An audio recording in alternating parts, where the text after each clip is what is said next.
This is Kaazon's Truth, another production, a message to Christine Walmsley, Nolan Wells' mom. Let's go.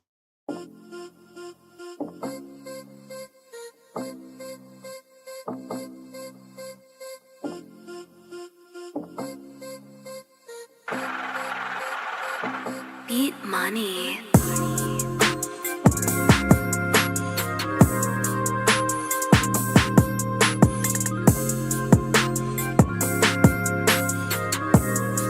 Beat money. Things are tightening up and loosening up at the same time, huh?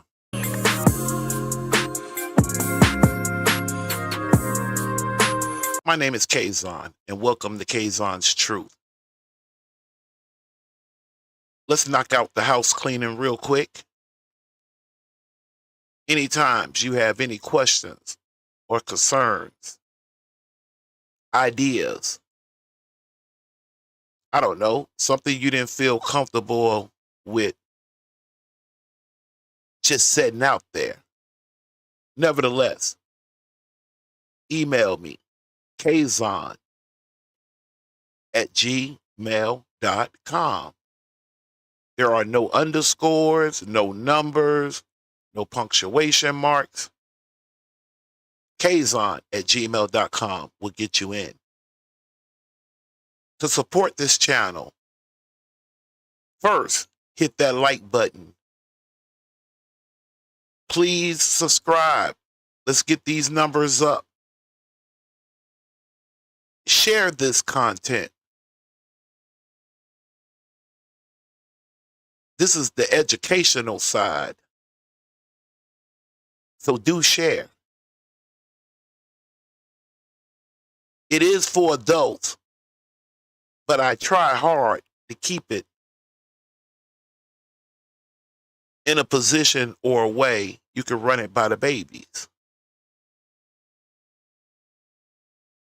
Further support, Kaazon Senior. That's Kaazon, capital S, as in Sam, Aura, as in railroad, followed by the $. And last but not least, Zelle. That can also be reached through the email, kaazon@gmail.com. Let's go.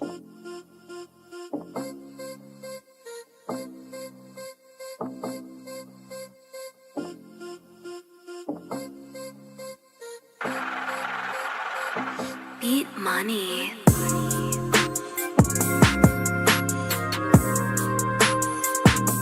The disclaimer reads as so. Kaazon the K Factor, as well as Kaazon's Truth, they both work and operate under fair use. You can find this in or under the Copyright Act of 1976, Section 107. Everything shown is for commentary, criticism, education, news, and most certainly research. It is not our aim, and we do not intend to defame no one. We will be just pressing the play button. We're going to roll out the receipts, and we're going to let them testify, right? That way they can't say we did anything. They'll do it with their own tongue, breath, mouth. Other than that, all rights belong to the respective owners. Anything outside of that can and will be infringing. That, ladies and gentlemen, is the Copyright Act of 1976.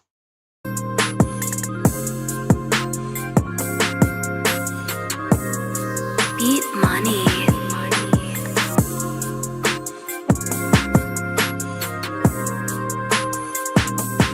Kaazon's Truth. Good evening. Good evening. Good evening.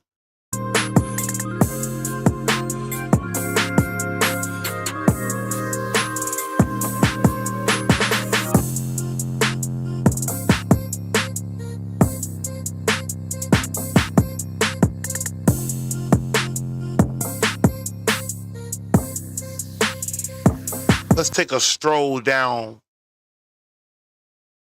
memory lane.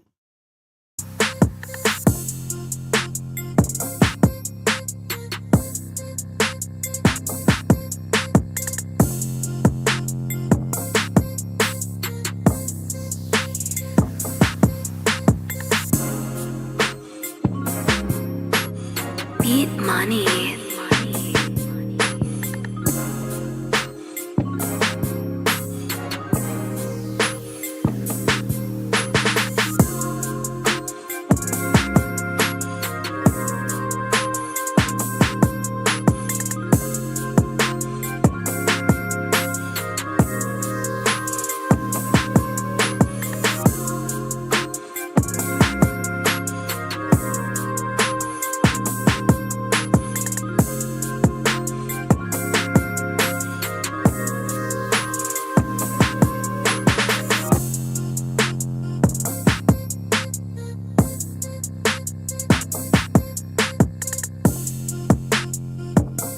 Beat money.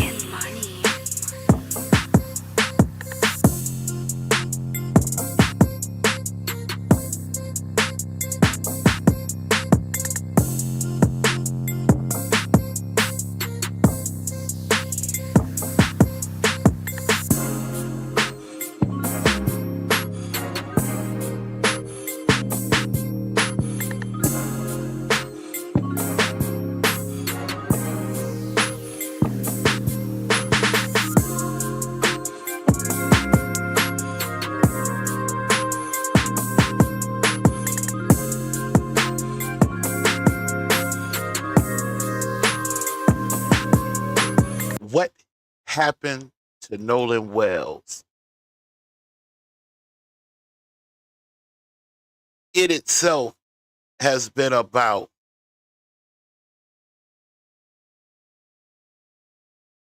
come tomorrow morning. Would it be fair to say we're talking something 6 weeks ago? My, how time flies.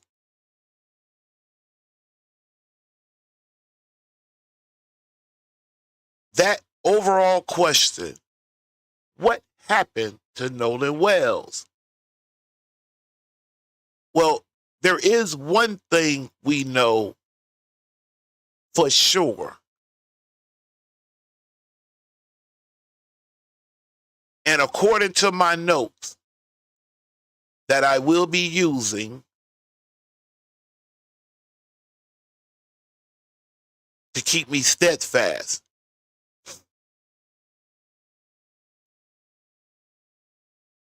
on July the 4th, 2026, Nolan Wells leaves the mainland from a boat launch from a friend or some friend's house to go about 10 miles off the coast to a barrier island. There's a few of them, but this particular one was Horn Island.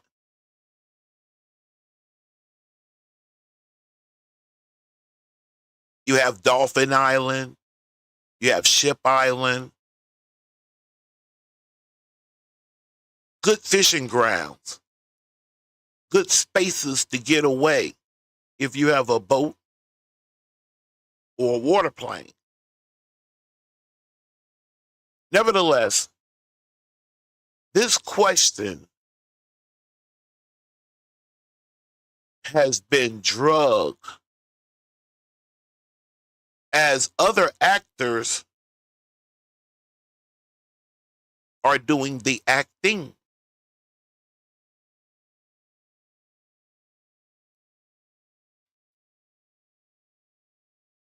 To Mother Nolan's mom,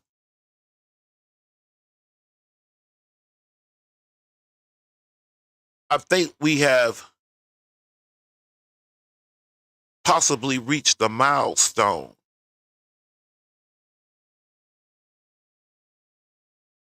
It's like you know it's coming, you just don't know when. I want to first make sure that I'm clear. Again, I'm not out to defame no one.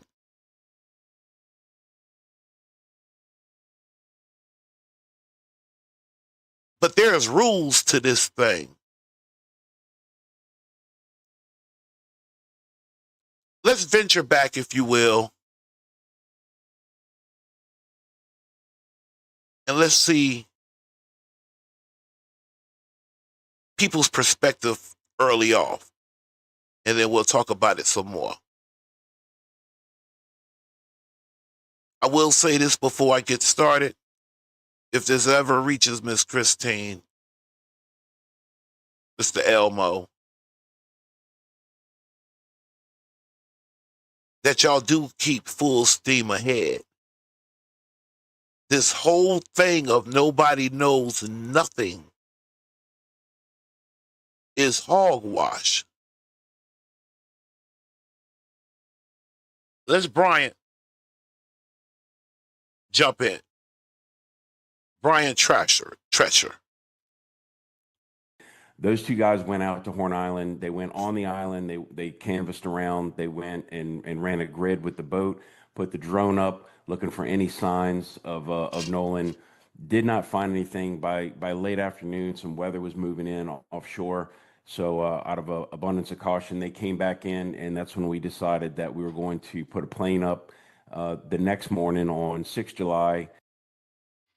There was a story that Nolan might have tried to walk to the middle of the island. There's like a lagoon with ponds.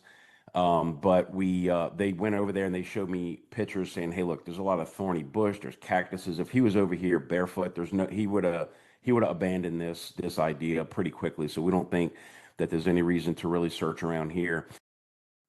Sure, yeah, I was told that the park ranger called in the discovery about 8:45 a.m. And I knew it was between 8:30 and 8:45. Now, Mother Christine, maybe you know who this park ranger is. And to the public, we don't. We don't have a clue who this person was. There was only one note that I made, but I'm going to let Brian continue on, and then we'll put that on the timeline. When we had flown back over north of the island and noticed activity on the beach that was not there earlier. And so that was when... that line right there. There was activity there that wasn't previous there. I'll let you think about who that might have been. But let me tell you who it was not. It wasn't the Coast Guard. It wasn't Jackson or Harris County Sheriff Departments. It was not the Ocean Springs Police Department. It wasn't even the Cajun Navy. For the vice president is speaking right now. But there was some activity there that was not originally there. Y'all know how we work. You know how we operate. Make a note. Again, we saw a lot more boats coming to the island, and that there was a makeshift command post being set up on the beach. And as we descended low... Here comes the cavalry now. But before the cavalry was on its way, he did. And to be fair, he put it in a way in his tone as a point of interest. He did that. Lower and started circling. I could see that there was a body laying on the beach. So the discovery was him. How did Nolan's mother respond when the sheriff told her that? To give that some time frame, from what I understand, and according to my notes, that would have been on at 8:45 a.m. Monday morning, July the 6th. I know I was at work, but I was monitoring the situation very, very closely. I wasn't with her when it happened. I think my incident commander was there. He described it as when she pulled up at the boat launch and saw him, she ran over to him and just collapsed in his arms. And I think she was just despondent for a while. So he was just trying to comfort her. And you know, he knew everything she had been through from the beginning because we were put in touch with her very early. I think the night of July 4th was the first contact. Now, I'm a historian. I could just tell you if I'm locked in on something and I'm taking my notes, in that particular field, I am nothing to be playing with. To my heart, honestly speaking, truthfully speaking, I don't know about you, but I can actually look at a situation with complete interest as if it was my own child. You understand? What's going through your mind? Just that, you know, our worst fears were being realized. You know, we wanted to find this boy. I wanted him to bring him back to his mother alive and well. That's right. But what I don't have in my notes of who made the direct contact to the Cajun Navy, as he just said, on July the 4th, which means, to be politically correct, that would have had to have been somewhere between 3 p.m. Saturday the 4th to 11:59 p.m. of July the 4th. They would have had to been contacted then in order for that to fit in. As it stands right now, it doesn't fit in. I'll tell you something else too, Mother Christine, and I know you know this. I know you know this. Brother Elmo, no disrespect, not trying to leave you out, but as they say, you don't really talk as much, so we tend to put our primary interest on mother, because everybody loves mama. Mama's baby, daddy's maybe, is what the men are faced with concerning our children. Without getting distracted onto that, staying on message, Brian Trisher made I'm going to call it, see, I'm so fair, I'll be willing to give someone the benefit of the doubt. But when my man jumped up and said that Nolan was fully clothed, either he was ignorant, playing ignorant, or he was on a scheme or something. A man of his caliber, a man in his profession, he should have knew to the listening ear that was going to suggest more than just some swimming trunks.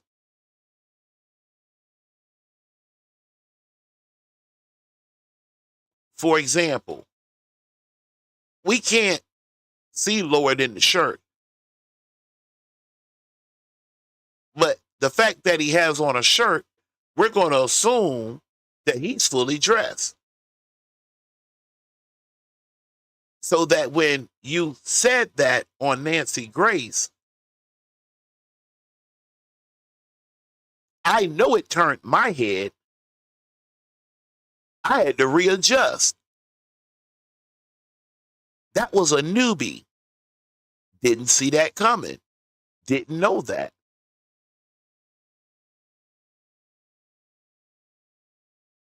Then when Ben Crump,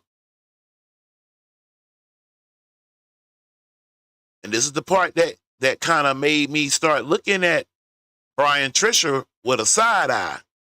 See, I come into this, I don't have no friends in this.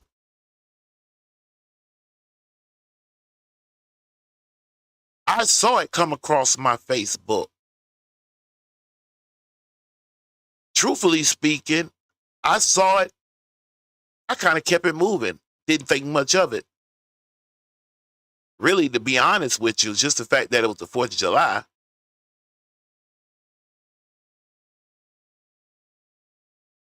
It's something else to me. It's my anniversary. It was my anniversary on the 4th of 24 years. With that being said, when my man Ben Crump repeated, and rightfully so. Sorry about that. We're going to get to that in just a minute. We'll get to that in just a minute.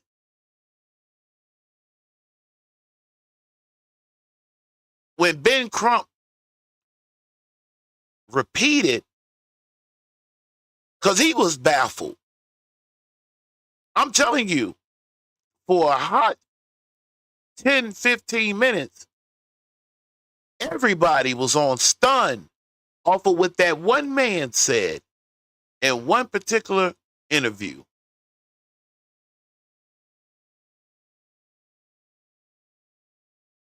So therefore, when Ben Crump repeated it, that Nolan Wells was fully dressed, and then here's where it got weird to me. Like, I don't know, because I can't see inside their head. I don't know exactly, for real, what they think we're made of. As if you could just say something and I don't know, we're all holding a bologna sandwich in our hand. What gave Brian Trasher the audacity to throw in that Nolan Wells was fully dressed? Then when Ben Crump repeated it, Brian Tresher then says Ben Crump owes him an apology. He didn't say that. Now, Brian, not you, Ben. Let me get back to Brian. Right. Hold on, Ben. I want to get back. I need to find Brian. Somebody tell Brian to come back up here to the office. Please. I appreciate that. Come here, Brian. Brian,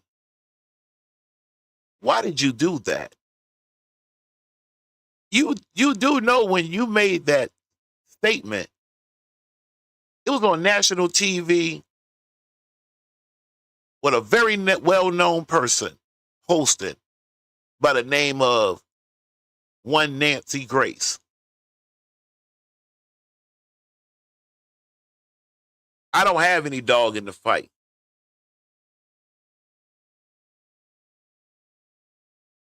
Nancy, Ben, Al, these people are not at the top of my list. The further we got away from the last time he was seen alive, the lower chances that would be.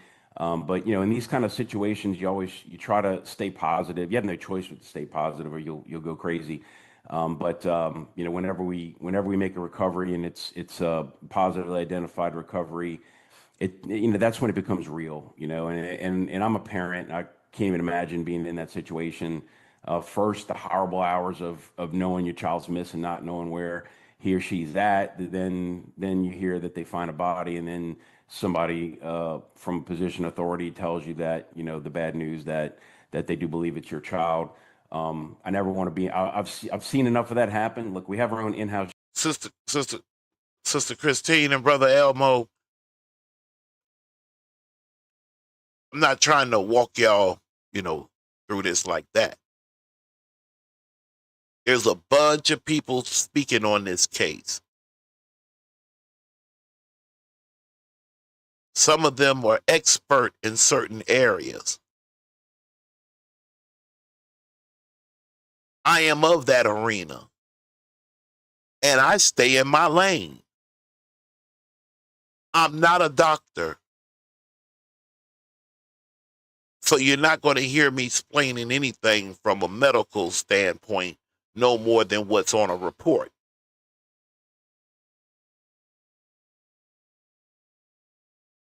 There are some people that would say that know me would apply. You're like a psychiatrist, but I'm not. Good evening, Isis. Good evening. I'm not. What I am, though, is a historian. That I am. And in order to get from A to whatever letter we're on now, trying to get the Z, and I'm not too for sure about that, you have to go back to the beginning to try to get a grasp on where things started going left. Or right, for that matter. Chaplain, not just to comfort the families, but to keep our heads straight, because this isn't easy to do. And so we just sort of, when those situations come up, that's when it becomes real. It's when the emotions kick in, and you stop being a search and rescue person and flip back on into being a human being. Right. And I'll tell you something else, too. For this to have happened to Nolan and his parents, there's been an awful lot of people that's been trying to make it about themselves. And I personally am getting a little sick and tired of that. Okay. So, Nolan Wells goes missing on the 4th. He is then found on Monday morning, 8:45.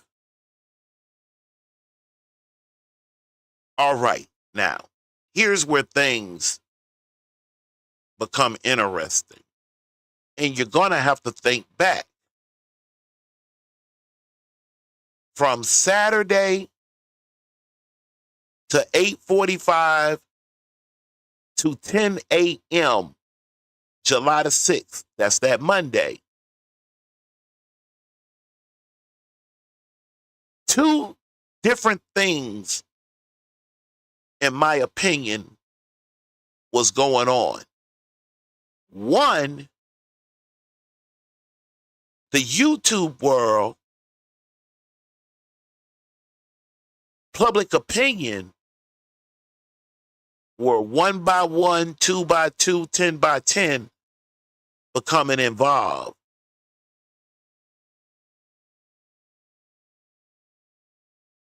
You had that picture going around of Nolan and 3 what appears to be 2 Europeans and the other boy on the end, because I'm in the genealogy, could be an offset European. But nevertheless, that was the picture. Then, slowly but surely, the parents of those individuals minus Nolan went into radio silence. Social media's scrubbed or on private.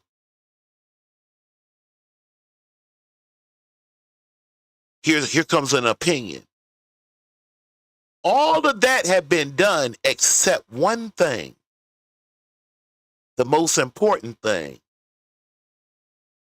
Stand up one time. YouTube. YouTube. Give yourself a round of applause.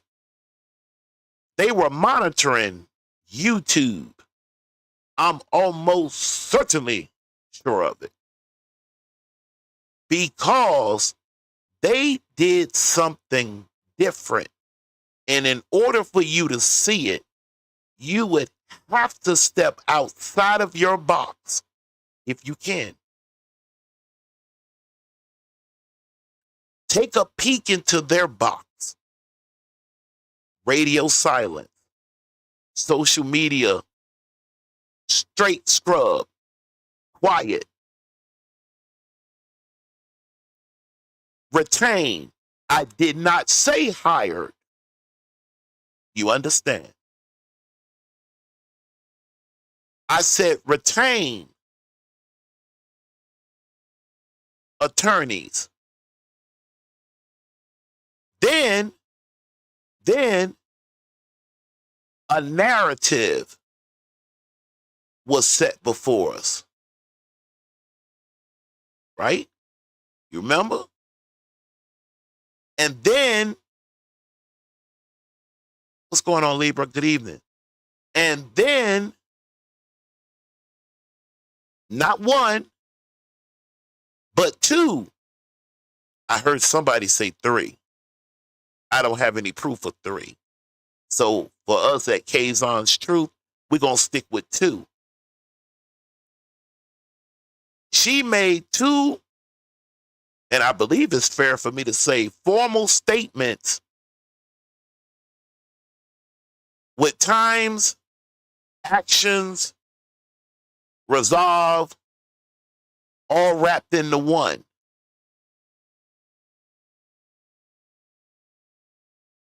She says that her stepson, I've heard some people twist that around. I'll tell you one thing. Get mad all you want to. I bet not here, not now. You understand me? Not now, European, picking on no ADOS people of who we make our children with, who we spend our life with as a state of confusement. Because even right now, I think I'm on the right track. I believe, and at Kaazon's Truth or the K Factor, believe means you don't know, but you will accept something as true. I believe this is Warren's stepmom. Warren tells his stepmom the last time he seen Nolan was at 3 p.m. How, why, 3 p.m.? Don't know. She states that her or her husband was not, I repeat, was not at or about the island. Hey, Mata. Then, if you was really starting to really kind of peek this thing out, there's something else that started happening. One by one, two by two, people had taken a young man. Now, I mean, if I'm wrong, if I'm wrong now, it's only because they painted the picture. But from what I understand, and listening to his father or dad, he could swim and he was a bona fide athlete, and that he trained all summer. I know what I'm talking about because, to be honest, remember the name of this thing is Kaazon's Truth. I got a little sick of Elmo kept going over and over to football. It ain't fun no more. It's time to take it as a business. I understand that.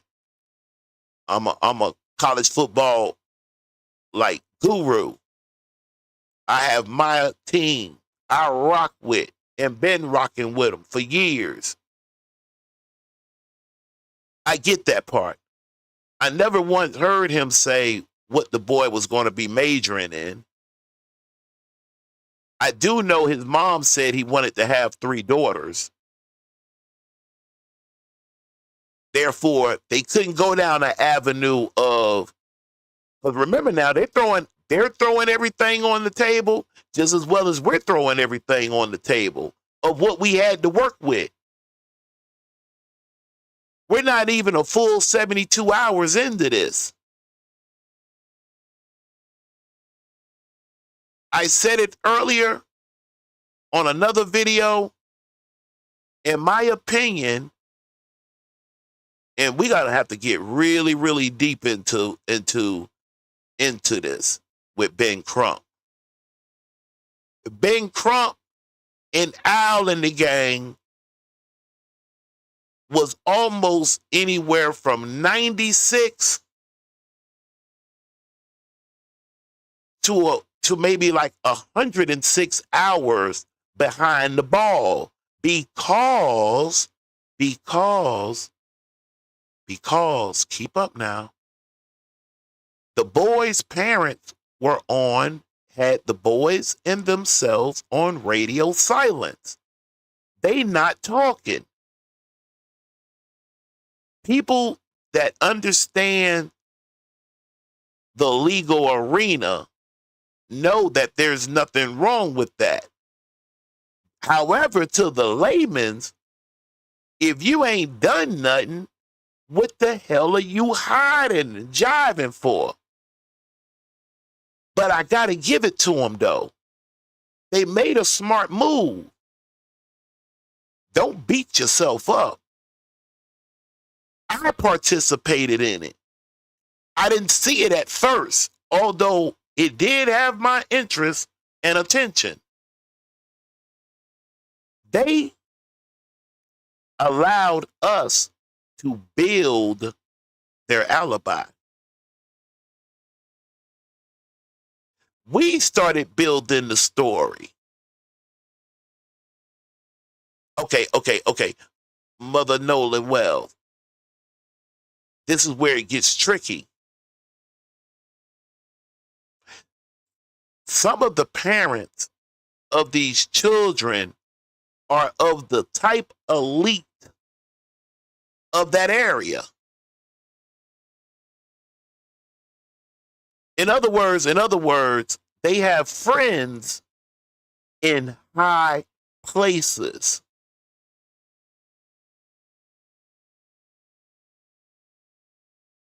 Friends in high places. My goodness gracious, they're right next door to Biloxi. You know how many casinos are in that little stretch from Ocean Springs to Biloxi? A bunch. They're on the coast. Tourism means a lot. People coming down for vacation. People want to go to the beach. Everybody don't go to Florida.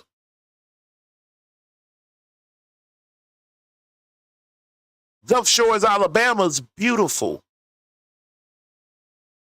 Beautiful. You know that there's some people that don't know that Alabama touches the Gulf of Mexico, Gulf of America. You have to take a map, be like, here, come look. Don't beat up on them. That's kind of hard to connect that. But you need that. Don't forget that too. That's going to come in handy on some other work I'm going to be working on. Friends in high places. Here's something else that they realize that I notice we repeat all the time. We be thinking we need everybody.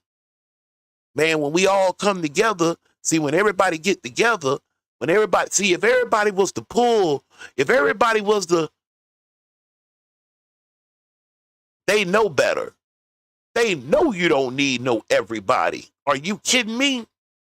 Heck no.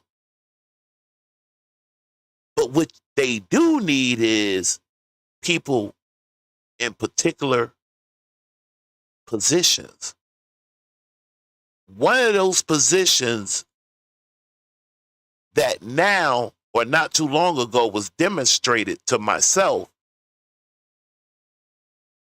I'm so glad. Hold on, but when it's time to tell some more truth about myself, look at me. I'm so glad. Ocean Springs is right down the road from me. I am so glad that I didn't waltz my Kaazon's truth ass over there, expecting to FOIA request the audio call, not of Cito,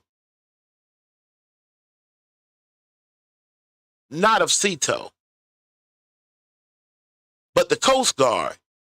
Reason being, and I can't believe they even had conflict on this part. What would Christine need to lie for? And, come here, boys. Bring your asses here again. And I know y'all heard that boy phone ringing. I don't hear that many people, maybe a few now. Ever since I learned they had the phone, and as Christine has went over and over how she was, let me scratch that. Let me say it this way. As Christine was monitoring what this phone was doing, not only was the phone on land, it's moving. I'm going to say it again. Using her, I like to say it, Xbox 360. Dang. That 360 thing, not only did she realize it was saying that Nolan was on land, but that his phone was moving around. And remember this. Keep this in mind. Remember when Christine said Warren told her on the phone, "Oh, Miss Christine, don't worry about it. I'm gonna make a phone call." No, scratch that. He says, "I know some people on the Coast Guard. I'm gonna give them a ring." Back to my story. I'm getting ready to head over to Ocean Springs because I want to know why had nobody. He said he talked to them for about 20 minutes. He being Warren. Warren had talked to the Coast Guard for 20 minutes. That's what he said. I wanted that call. I wanted to hear what he told them or what they talked about as a part of the public record for 20 minutes. Recently, I have put 1 and 2 together. Had I would have went to Mississippi looking for that, getting a little touchy, raising my voice up, demanding something, I'd have been, let me slide myself back over. When I say this, me, Kaazon's truth, I'd have been dead ass wrong. There is no recording. That was from one private phone to another private phone. No record. No differently than Grandpa talking to the captain on the sea tow. The boys called the main number. That's why we have a record of that. And I'm going to come back to that later. That's how we got a record of that. We got a record of Vicky talking to the captain. And it's so funny and cute. I don't know why, but if you notice, they don't no longer play it to the very end where she tells him to have a drink for her. Nolan was a drunk. There was a drunk on the phone. Vicky had once, she not drinking. I got to give it to her. She wasn't drinking. But have a drink. And God dang, them some of the drinkingest people, goodness gracious almighty.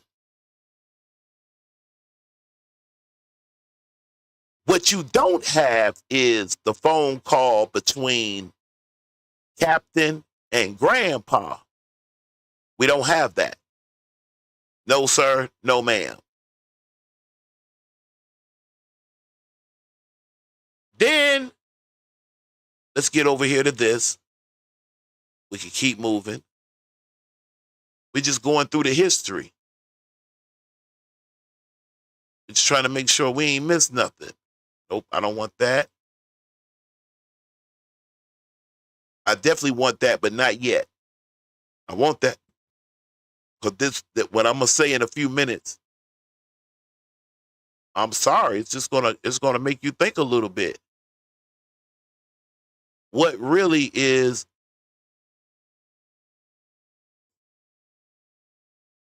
the outcome? Oh no, hold on 1 second. Give me 1 second. That is not what I want. I was right first. Nope, not there. Because while we were going over and over what we think had happened, what might have happened, based off of the case evidence we had all to work with. We're going to investigate every aspect of why Nolan Wells is not with us today. We know that he was with his friends. They went out on Horn Island, as Charles said. He was the only black teenager that. And keep in mind, we're going to investigate to get to the bottom of. Oh yeah, they talk. Oh yeah, Warren and Warren or someone on Warren's behalf talked to the Coast Guard guy. Out of Warren's mouth, he said for 20 minutes. Remember, the Coast Guard put out one report that said, we ain't get no call about none of this. But I'm trying to think, was that late Saturday night? I know he talked to the Coast Guard on Saturday night. I remember now. About time it was Sunday going into Monday morning, the Coast Guard had to revise that report, modify it. We were wrong. There was, see, and here's where we need to be not caught up in the wordplay. There was a call, but you're not going to find it on their public records call. Therefore, we'll have to take their word if they spoke anything in the first place of what that conversation was like.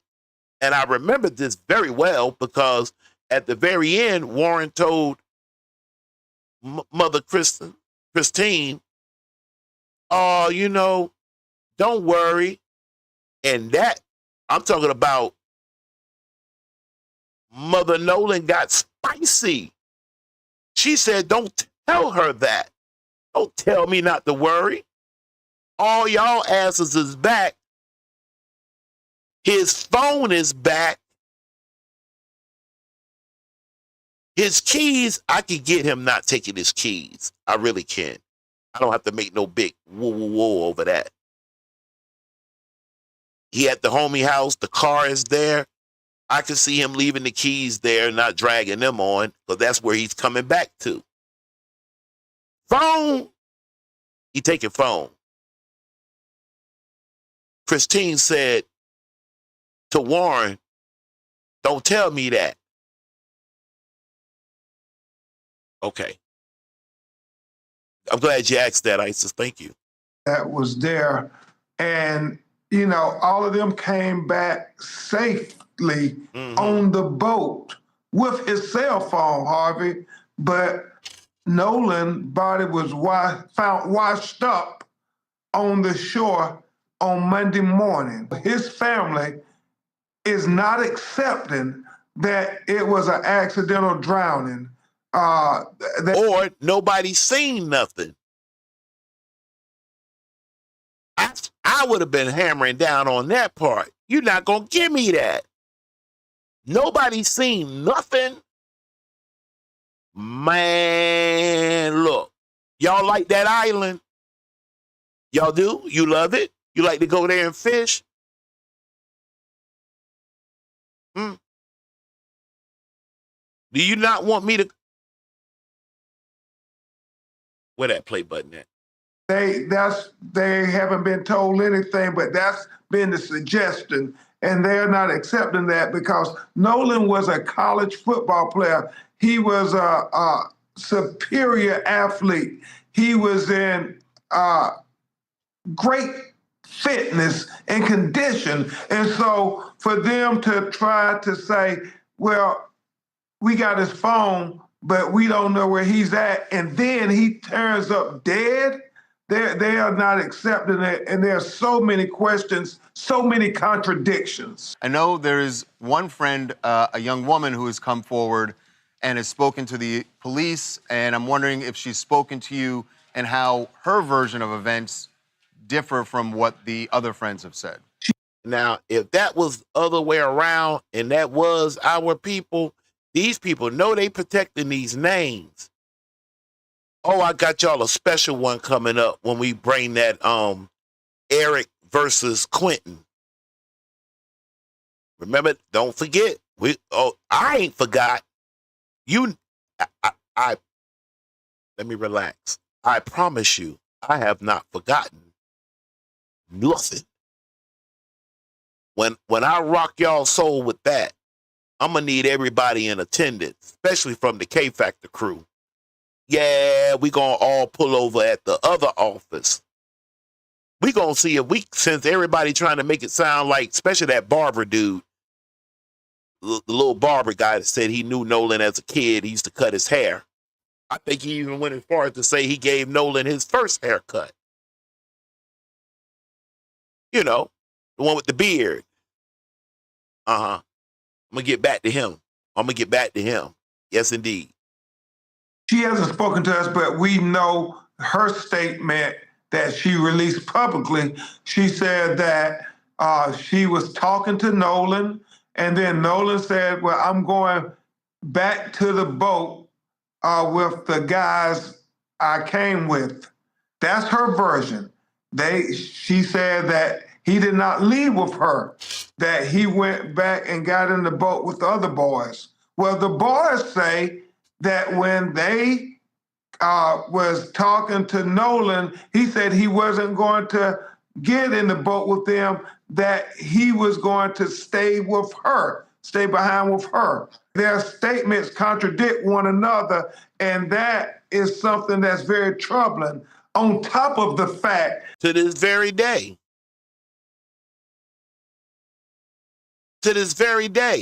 remember, as you're taking this case on, please keep in mind, most likely, although I could be wrong, but the person that would have the knowledge of would be her. And maybe that's not, you know what, for her sake, I'm going to just do this. I'll do this. I'm going to swap that out because I got some of my court crew over here. I'm going to swap this exhibit out for this one. Hey, Nene. I'm going to swap it out for this one. In my opinion, I assume she would have the knowledge of protection, right?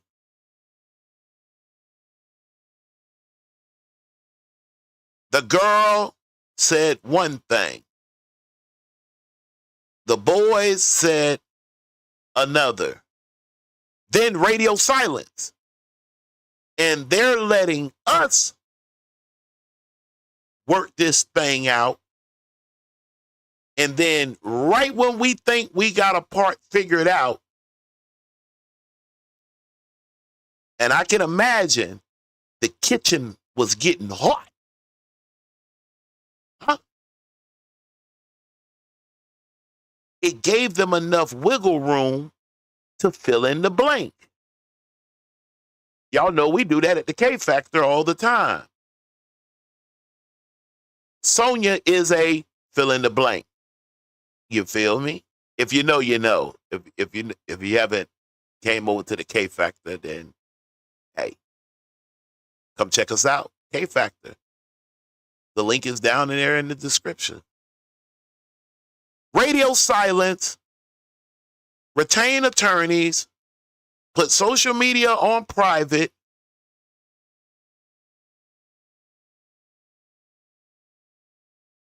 Boy, that's enough to get the kitchen hot.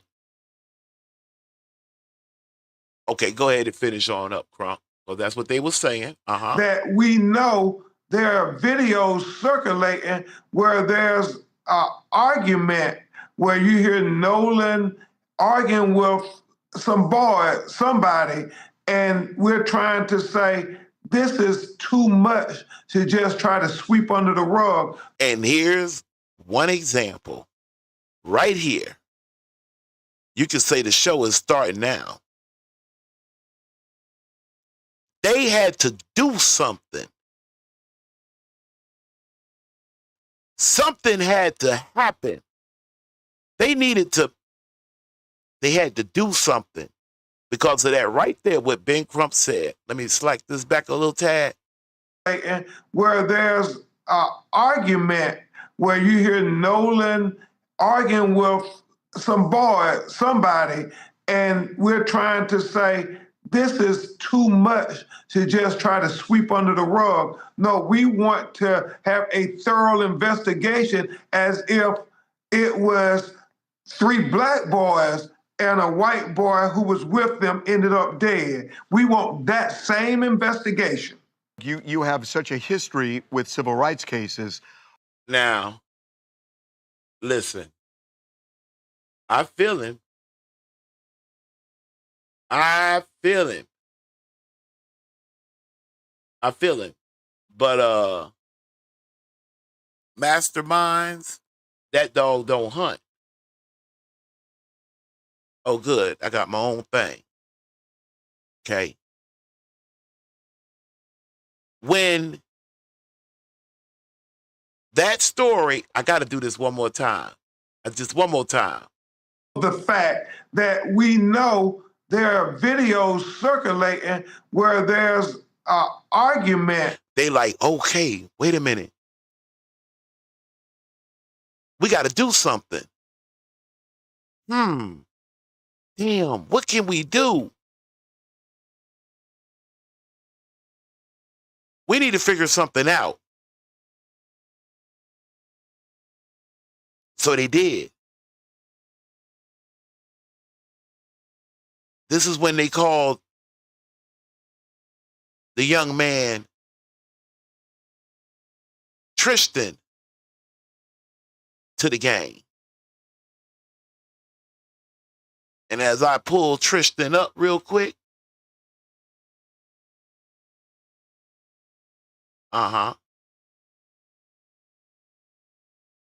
Damn, that look weird seeing me up there twice. Huh?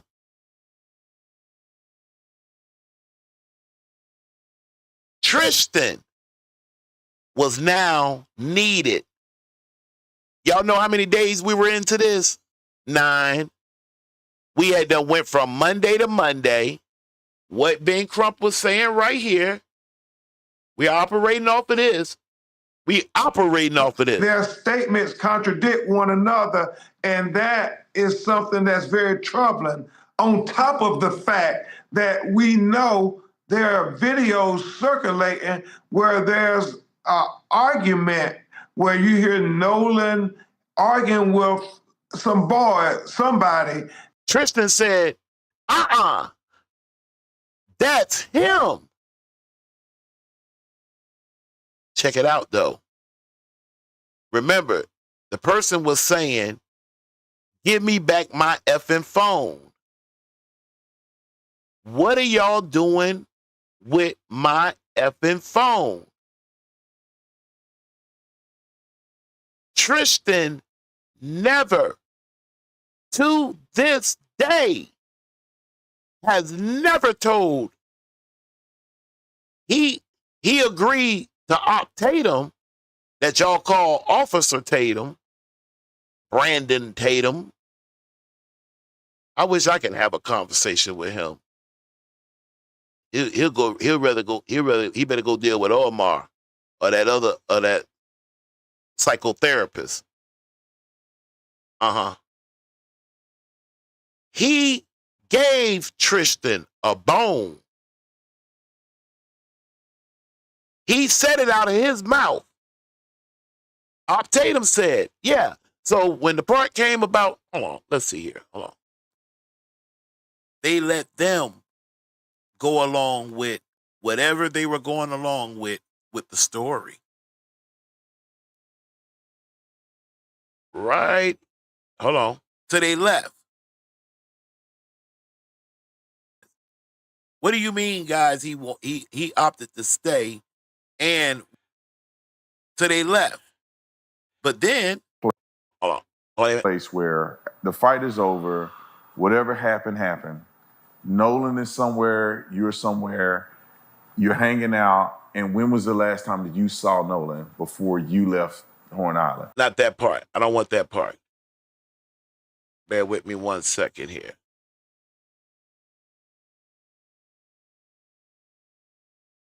About something, actually about the girl that he was with. I made a slick comment to him. There's that second comment. Yeah, that girl, them in that comment messing with him about that girl. Warren did, he did, but that's not the subject I'm on right now. Hold on. My goodness gracious. My friends took my phone. Everybody on the beach took my phone. I know that's right. I cussed everybody out. That's right. I want to get a few more details. Here we go. I'm sorry about that. I know that, yeah, go ahead. I know that you were all over the news because there was a perceived fight. People, this is the thing that gets me, and I want to clarify this. When I saw the video that they put out on the internet claiming that Nolan was saying, give me my effing phone back, the coach came out, Nolan's coach came out and said immediately he knew it wasn't Nolan's voice. And obviously it wasn't Nolan's voice because you were the one that was me yelling, yeah. in there yelling. But never. And you got into an altercation with somebody. No check down. No, not now check down. From that video with Op Tatum to August the 16th, 2026, 8:04 p.m. Central Time. That boy ain't never told TMZ, ABC, Op Tatum, Rolling Stone, or any other. He never once told, never said, yeah, I had gotten into this altercation. He took my phone. They took my phone. A sand flea took my phone. A big redfish came by and took my phone. He did never say that. It wasn't him. But they needed him to come in because of time with her. Their statements contradict one another, and that is something that's very troubling. On top of the fact that we know there are videos circulating where there's an argument where you hear Nolan arguing with somebody, and we're trying to say this is too much to just try to sweep under the rug. absolutely. That's where we was at. Remember, they're in radio silence, but they're listening. I'm talking about king of our ears are to the street, and they were. This was an issue for them at that particular time. It's not no more. We're trying to say this is too much to just try to something that's very troubling. On top of the fact that we know there are videos circulating where there's an argument where you hear Nolan arguing with somebody, and we're trying to say this is too much to just try to sweep under the rug. No, we want to have a thorough investigation as if it was.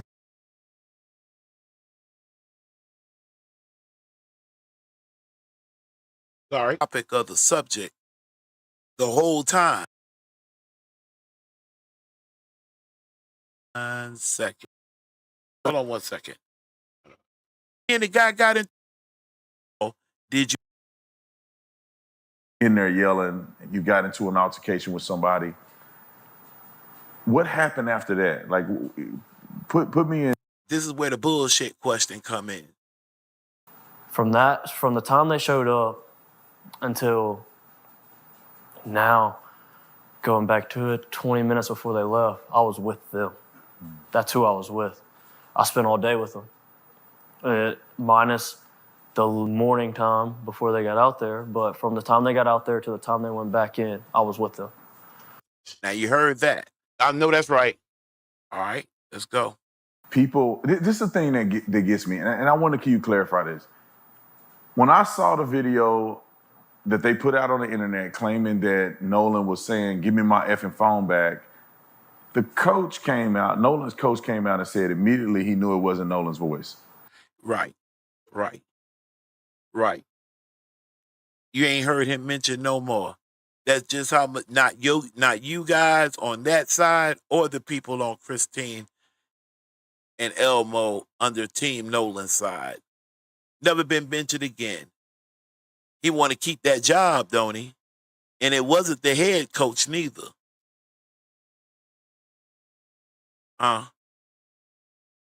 See, if you're in big cities, you don't know how these little small towns work, including the El Negros. There are some who will take on their job, have more love for their job than they will for their people, and think nothing about it. Go to sleep and do it all in the name of their God. Yes, sir. Yes, they will.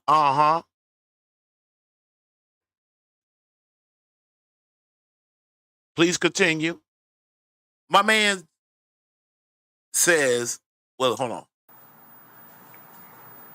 And obviously it wasn't Nolan's voice because you were the one that was me yelling, in there yelling, and you got into an altercation. And didn't never ask, oh my goodness gracious, I'm about to get heated all over again. Right then, if I'm wrong, y'all tell me I'm wrong. Y'all just go ahead and just tell me I'm wrong. Right then and there, I would have asked him, who had your phone? That's a big deal. This was a big crutch of the case for us. It's all been about Nolan's phone. It's still about the phone. Christine, hold your guns. You better make sure they understand when that phone get examined, that it is done with you and Crump's people, as well as whoever the DA and them have doing it together. I think they said y'all could do it over there at Southern Miss. Either or, together. Don't turn that phone over to them and then take their word. It's too much power over there on that side. And get mad all they want to because we saying it. The hell?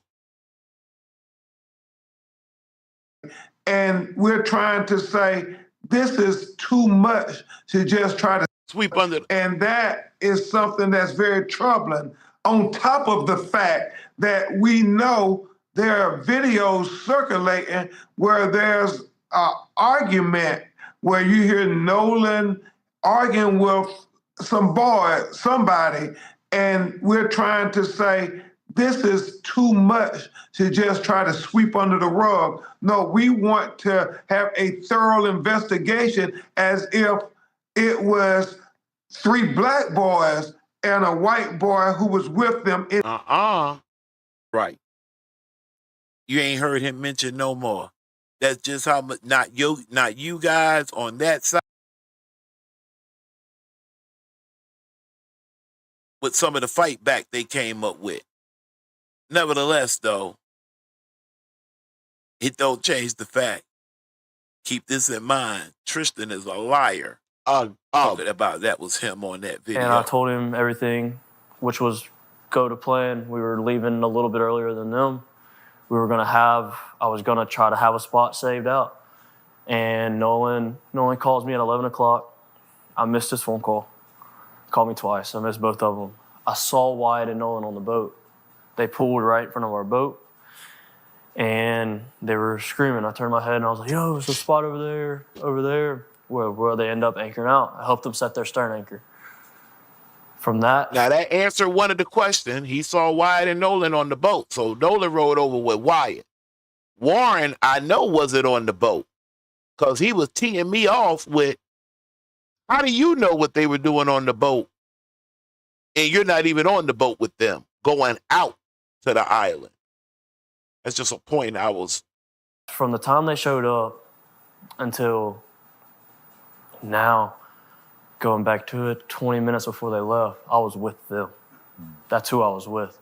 I spent all day with. He's not being truthful. He left first. Javon said that he was acting a fool so bad, which he does go into a story of. Let me see it. Hold on. With them. Minus the morning time before they got out there, but from the time they got out there to the time they went back in, I was with them. Can't be. Impossible. Impossible. He is not being truthful. He went in before anybody. Goodness gracious almighty. Now you heard that. All right, let's go. People, this is the thing that gets me, and I want to clarify this. When I saw the video that they put out on the internet claiming that Nolan was saying, give me my effing phone back, the coach came out, Nolan's coach came out and said immediately he knew it wasn't Nolan's voice. Right. Isn't it so unique how when they need the Negro, they'll go get him one or two or three. You got the coach, the barber. I don't know why I'm going to throw Tracestan in here because Tracestan already done told you he don't F with the Negro side of him. They ain't never did nothing for him. On my nosy tip, I wish I knew which one of the parents was L or had some El Negro in them. I wished I knew. Was it his father? And he don't fool with his father's side of the family? Or was it his mother? and he don't fool with his mother's side of the family. Either or, he made it clear he don't fool with the Negro side. Therefore, well, never mind. Right. You ain't heard him mention no more. That's just how much, not you guys on that side or the people on Christine and Elmo under Team Nolan's side. Yup. Tracestan was lying. But the unique thing about this was the very fact that how them boys and their folks was moving. We come up with evidence of something that we're exploring. In this case, they needed somebody. Hey, Tracestan, hey, listen, I know you was already gone. You already see what's up, but hey, I need a solid from you. Yo, what you need? Hey, listen, if anybody asks, that was you yelling. And here's where they messed up at. They didn't follow the script out. I know something he could have said. As he was telling you the story that really happened, him dropping the lid on his girlfriend's cup while he's in the water. He said a couple of seconds after that, he dropped the whole cup in the water. The girl is mad about her cup. I can't remember the name of the cup. A Easy, a Yeezy, a Uzi. I can't remember. But it had to be a special cup. And he told her, hey, shut the up. I want a beer. He probably called her out a name. A guy over there beside them told Tracestan, hey, don't talk to her like that. And he told the dude to mind his mother business. And he'll say whatever he want to say out of his mother mouth. And the dude, being a man, popped him upside his head. He hits him back. They're starting to grumble. He makes eye contact with his uncle. His uncle makes him get on the boat. He says he doesn't get back off the boat. A few minutes down the line, he does say, after some more started gathering, and what I can picture is, he got into it with the guy. The uncle made him get on the boat. And probably some of his homies was asking, what's up? What up? What up? What's up? To the dude that popped him upside his head. He gets back off the boat, gets back on the boat because he's losing it. He, according to Javon, he is straight ape. He done went Cap Fizzo. He is the boogeyman at that moment. So them, and Javon said the adults hauled his ass back to the line. Back to the land.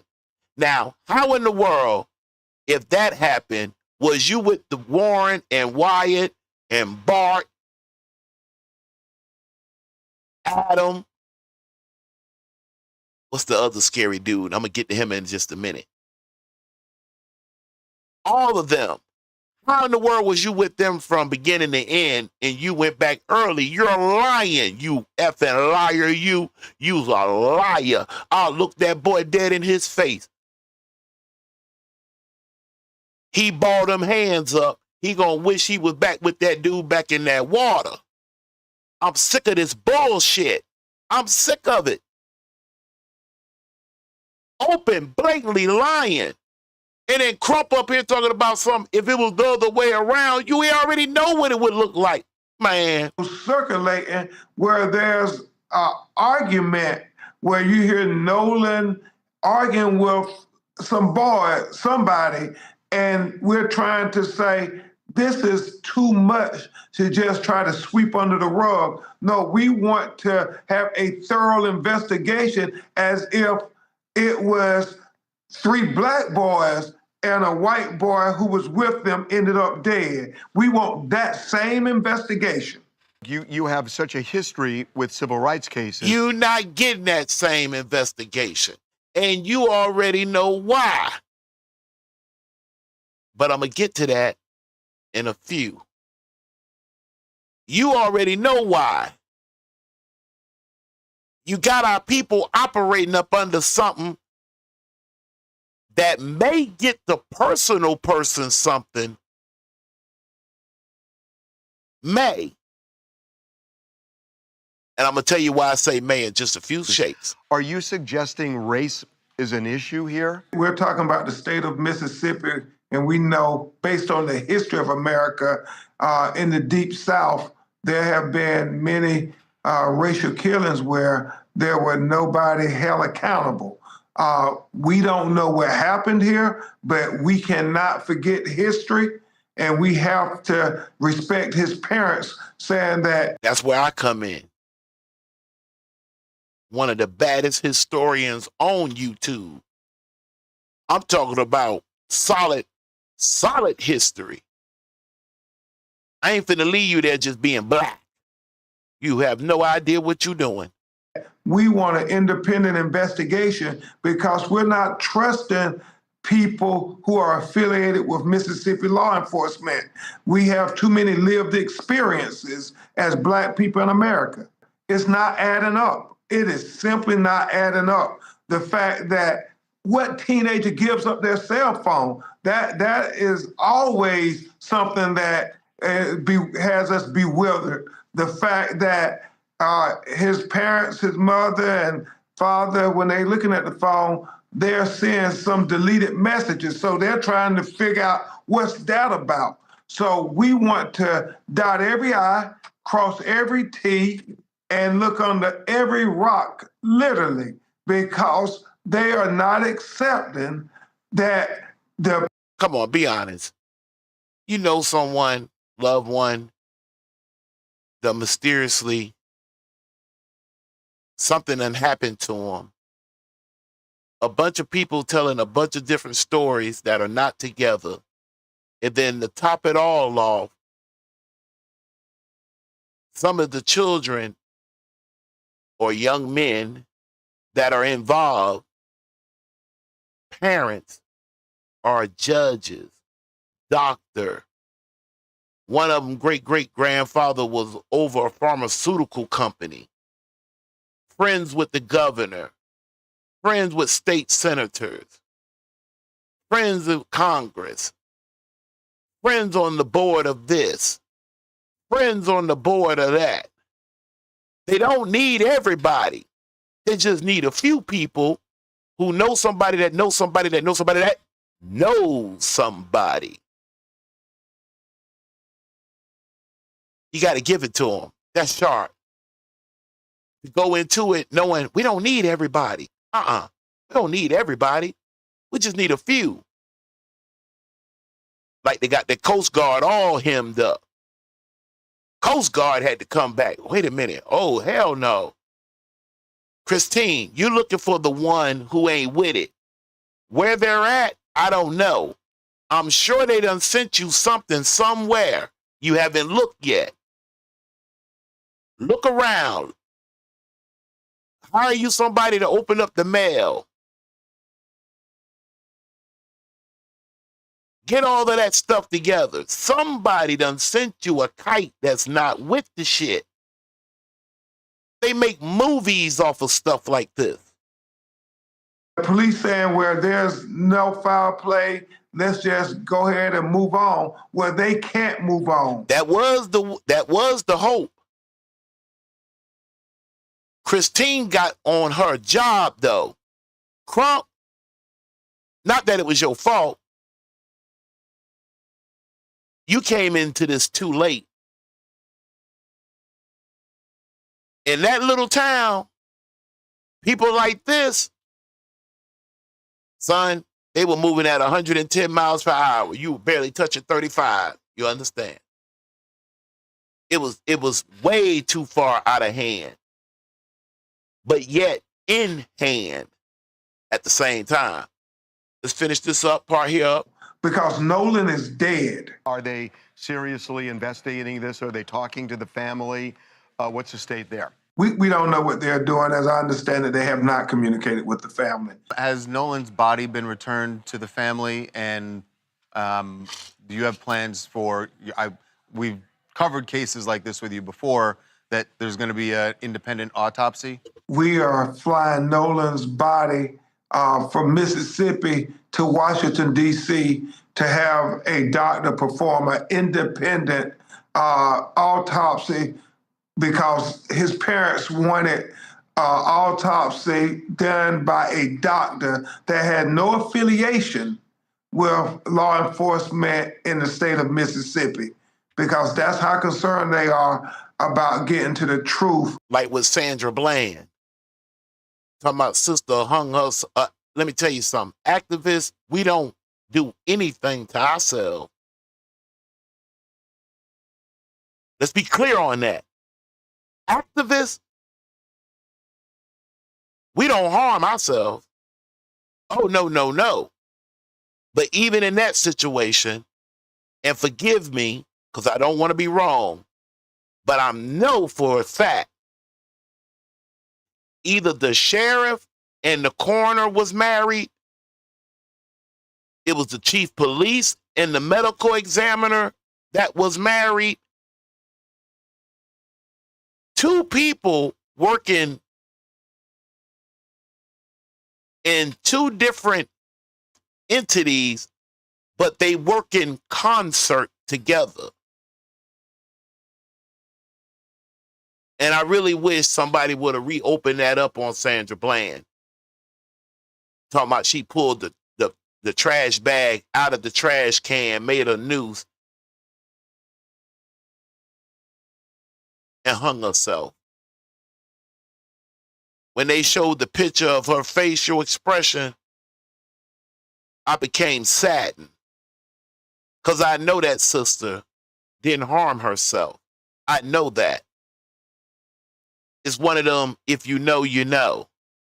I also know there wasn't a damn thing, I'm going to speak for myself, I personally was going to be able to do about it. And not having any hints of impropriety. Right? Now, here's where things get a little bit tricky as we get ready to slowly start wrapping this thing up. Okay? As we slowly start wrapping this thing up. You have something, and I don't want to do it. I'm going to let somebody else do this for me. Okay? Because you need to hear this. You need to hear this. Okay? Don't get upset. Understand how the game goes. Let me just make one quick adjustment. Let me see. Do I want to be at the top? Yeah, I'll be up at the top. Wait 1 second. All right. Now, I want you to listen to this dialogue. It's important. I'm going to pull this over. I'm going to hit this play button. Let's say that ultimately no charges are filed. Mm-hmm. Let's say ultimately no charges are filed, nobody going to jail. Yeah. Do you think that the public would view that as justice denied, or maybe just a case that couldn't be proven? Oh, well, Willie D, somebody's getting sued. I can tell you that now. I'm looking at this case now from my perspective. And if you really just want to hear, because all of that aside, you're looking at the money that the defense, well, not defense, but that Nolan Wells' family and lawyers are spending, and you saying there's got to be a return on that investment. Yes, sir. And I think that's the story that nobody's hitting. See, the story is that and let me put this in position, because, you know, a lot of people give me a hard time. You're not a criminal defense lawyer. I know, absolutely not. But what I am is a hell of a personal injury lawyer. And I can read. Hold on. What you are, and I should have led with this, what you are is a Hall of Famer lawyer. You are a Southern University. I like Dennis Sperling, and I have wrote him several times I seen he tried to make a little bit of adjustment. See, when you're a little itty bitty small, little itty bitty small YouTuber like me, they dismiss me. But then when I write their asses, they be like, and then they try to make a change. I'm telling you, I'm not going to go into it. There is one video up that is my opener into this subject. And before we get going, let me slide this over here. I am not black. If the family and them decide bump that shit I'm talking about, they black and they proud, because I'm your brother, I'm not going to just shut the door yet because I love you. I'm going to make another shot at you and tell you again, you willfully, even if not knowingly, is professing to be black. You, my brother and sister, is opening yourself up for them to practice and operate you under those Christian black codes. After a while, the Christian part wasn't feeling so well to them, so they dropped the Christian, aka black codes that belong to a particular people. It's not for the Chinese. It's not for the Japanese. Check this out. Check this out. Get this. Get this. It's not for the Nigerians. It's not for the Haitians. It's not for the Jamaicans. It's not. Them folks have a nationality. Even if Nigeria is split in a zillion tribes, with 3 of them being at the top, Igbo, Yoruba, Fulani, or Hausa Fulani. That's how they identify. They're Nigerian. Well, what are you? Well, I'm Igbo. This one over here might say, well, I'm Hausa Fulani, but my wife is Yoruba.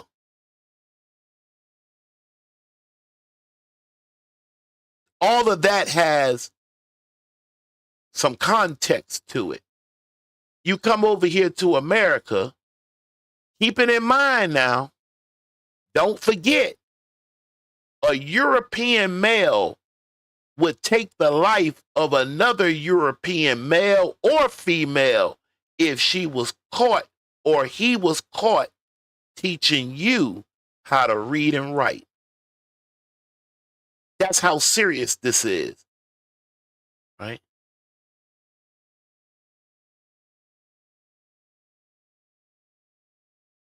I operate up under, let me put it in here for you. I'm glad you asked. And no, baby, don't be confused. Don't be confused now. Don't be lost. That's what they want. I'm an American, right? I have a lineage. I belong to a particular group. I mean, 1 second. Right? I'm an American. And I am a descendant of those people that were under the institution of slavery. Therefore, ADOS is my political structure. It has a nationality in there. Because I'm telling you, I'll march up and down this East Coast at will, as my forefathers and mothers have. I am not African. Nothing about me is African. My grandma, her mom, her mom, her mom's mom is buried here. My father and my father's father's father, as far as I'm concerned, I'm back home here in Florida. We're not black. And those other people, they're not white. They're European. And they need to be reminded of that. You letting them get away by being white, therefore you're agreeing to be black. Then they ain't got no white Christian code. They wrote the codes for such people that want to be black. Now that I'm in my 50s, I've changed a lot of minds on that. And I'm glad of it. They see it, they understand it. There are some that struggle with that. That's all they've heard. But there is money, not for the blacks, not for the blacks, not the reparation, no, not for them, but you can make some mad money off of them. And Dennis Sperlin is fixing to do this for me. Continue on, Dennis. Law school Hall of Famer. Walk into the law school at Southern University, and voila, my boy pictured right there among the rest of the greats. That's a huge honor, man. Man, thank you, and shout out to the Southern University Law Center. Out of the thousands of graduates that they have, and to nominate me, and appoint me, and it was great, man. It was in 2024 in front of. It was just amazing. I'm playing this part because I don't mind. I respect scholarship. I respect it. I'm a historian. He's an attorney, a lawyer, a particular one. He just told you a while ago he's definitely not a criminal. And he's fixing to tell you why. Which is going to lead me into finishing up this conversation and letter that I've written to Miss and Mr. parents of Nolan. My family was there, my wife was there, and it's just like my peers were there, and the attorney, one of the attorney general came, U.S. attorney general came, one of the district attorney came, and it was just a big honor, But anyway, enough of that, man. Let's get back to this money. So here's what I'm looking at. I know some people that know Ben Crump. A good friend of mine is good friends with Ben Crump. And he bills himself as a civil rights attorney. But when you look at civil rights, that falls under personal injury. You see what I mean? And I know myself well enough to know that you're not going to spend anywhere from $10,000 to $30,000 on a case that you're not going to get a return on. That's just too much money. And so now let's throw some factors out there. What else do we know about this boat trip? What we know about this boat trip is, number one, it happened on the 4th of July in Mississippi on open water. There were young men and young women, a lot of them under the age of, here's the key number, 21. And we know that in order to drink. Yes. Yes, Nene. And as soon as I got permission from one of the elders. Like, I'm an elder, but I'm not the elder. There is one more aunt, the baby girl, and I always like to title her, she's the last grandchild of the bondwoman. And my personal family, on my maternal side, my mother's side, and then my mother's side, Not my mom's father, but my mom's mother. Make a long story short, my mother's grandfather was a freeman, and so was his father. But he fell in love with a woman that was in bondage under slavery, the institution. Take the cotton fields and the tobacco fields out for a minute. Take this out of it.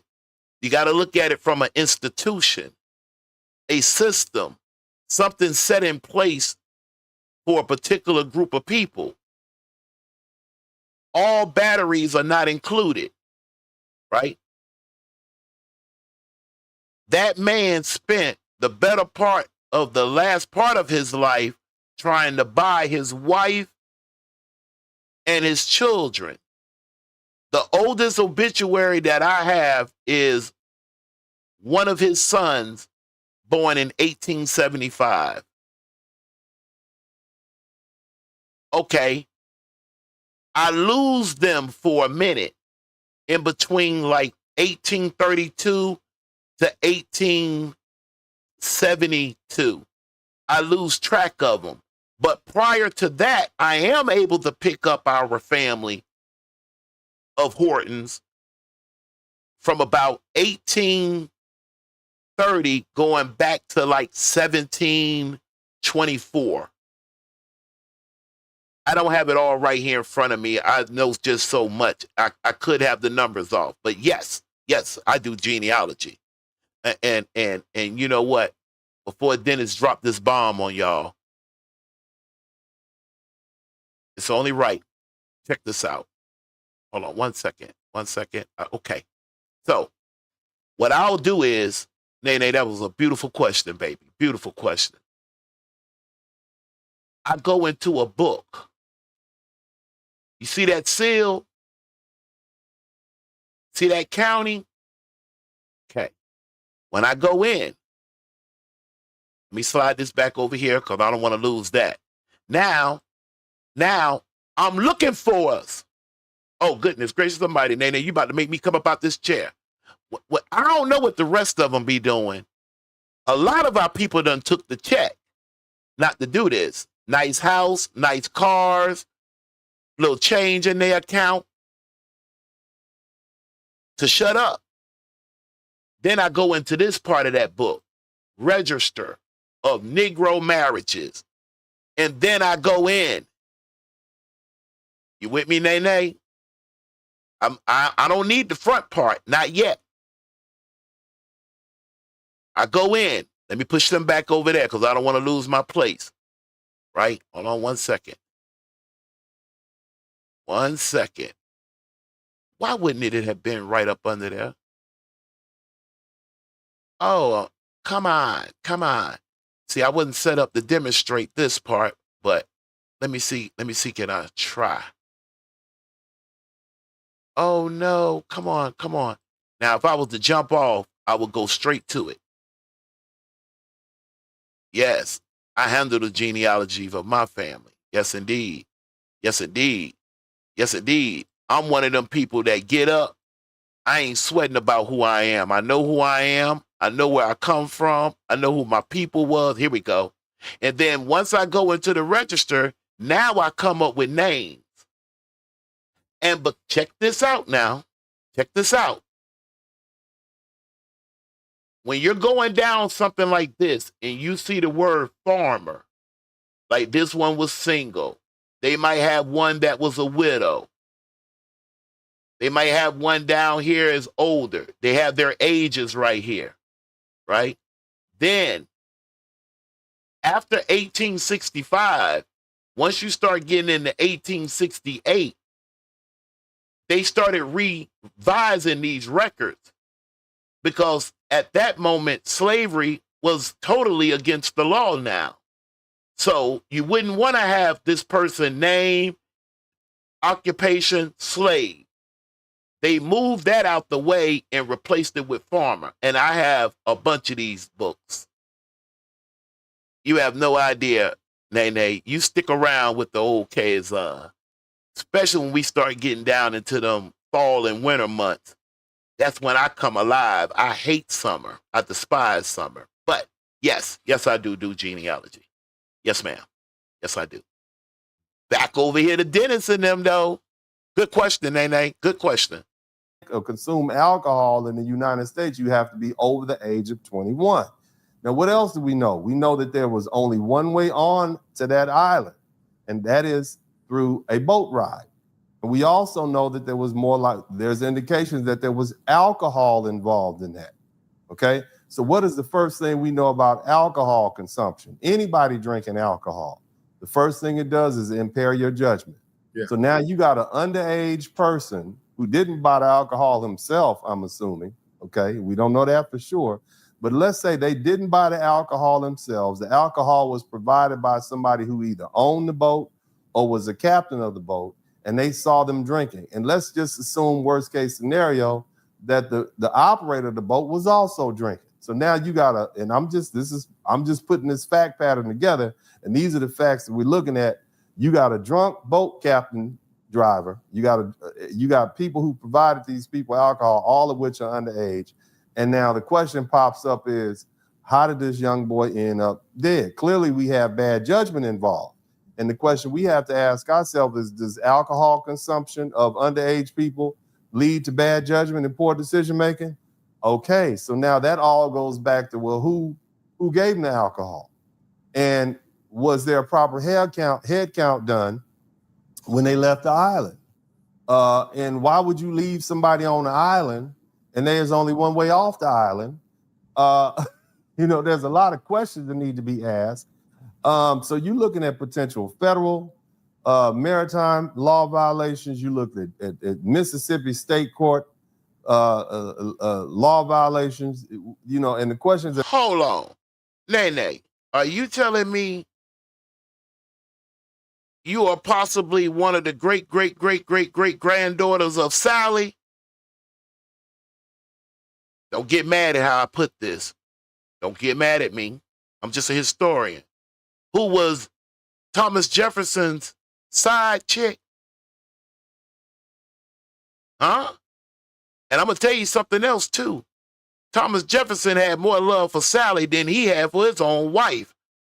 He loved her so much, he built her house on the land and tended to his children.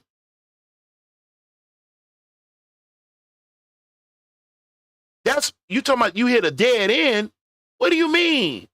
One of my great grandmothers had a son by Thomas Jefferson, and you talking about you hit a dead end?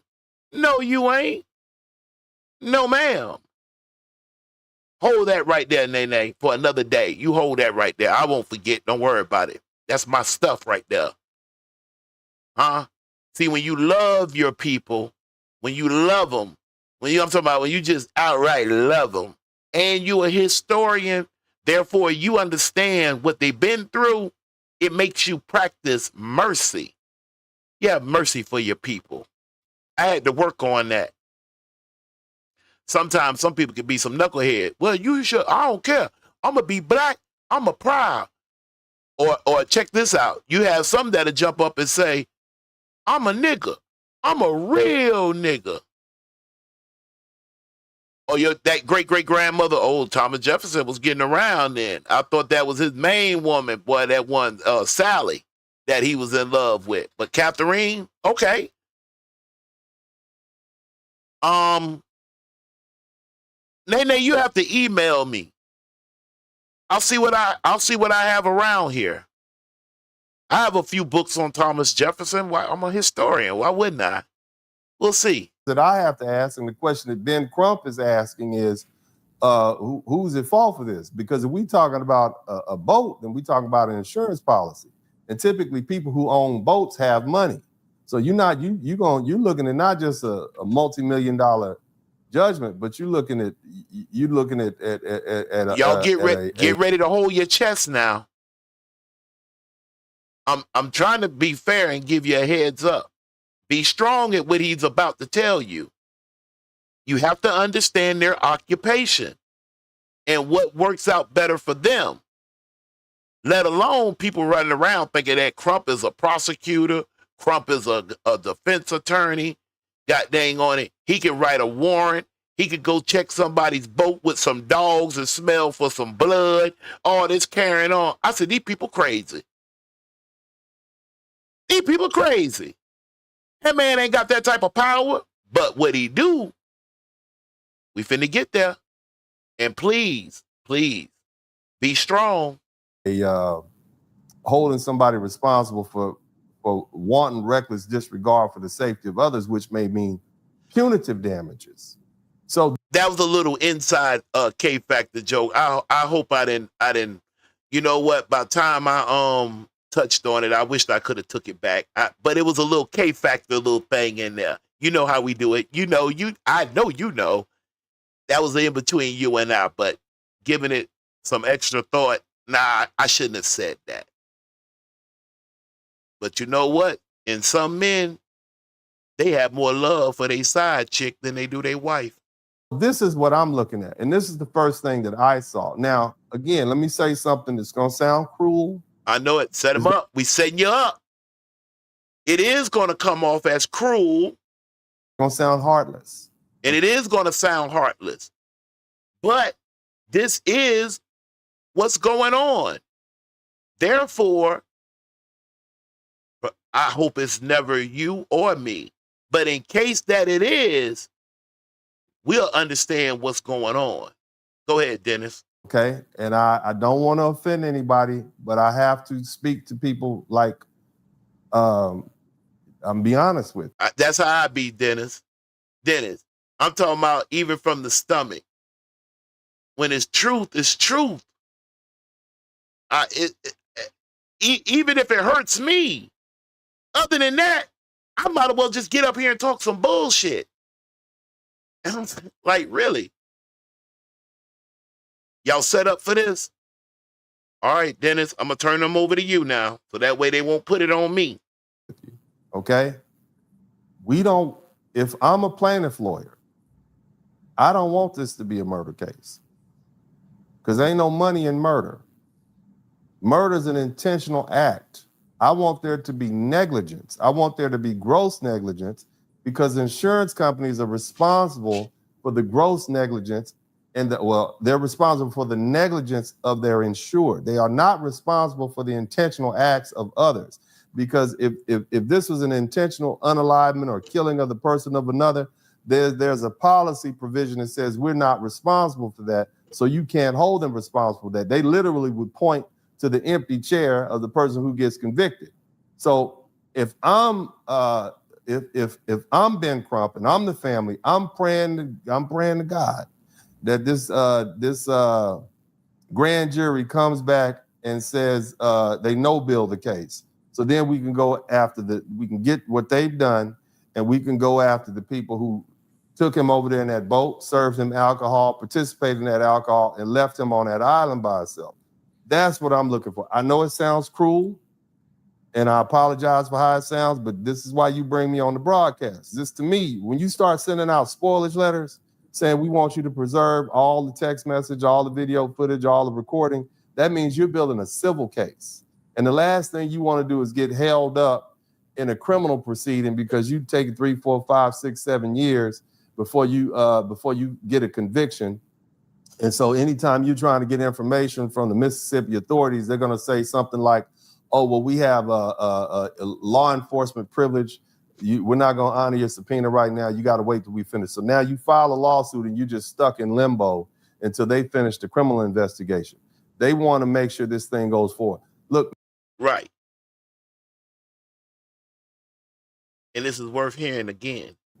Holding somebody responsible for wanton reckless disregard for the safety of others, which may mean punitive damages.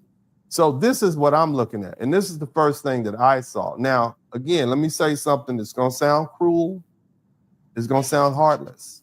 Okay. And I don't want to offend anybody, but I have to speak to people like, I'm be honest with you. Okay. You see how hard I work me? And I'm going to tell you what's even more worse for us. I'm going to use me for an example. I can tell you something. because of how I look, my hue, you will dismiss me. Maybe not all the way, but yet dismiss.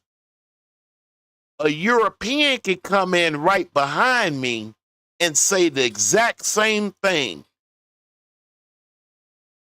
And your brains have been trained to jump on board, even though I just told you that an hour ago. Hey, but that's why I say the people that get into what I'm into, it got to be love. There's no great payoff for this. If I really wanted to get into this for some money, I would need to be a little bit in between Optatum, Don Lemon, who I don't really care for neither, the Barbara guy, and Willie D. I'll be somewhere in between there. Rack those numbers up. Lying or misinformation all and wrapped in one. I can't do that.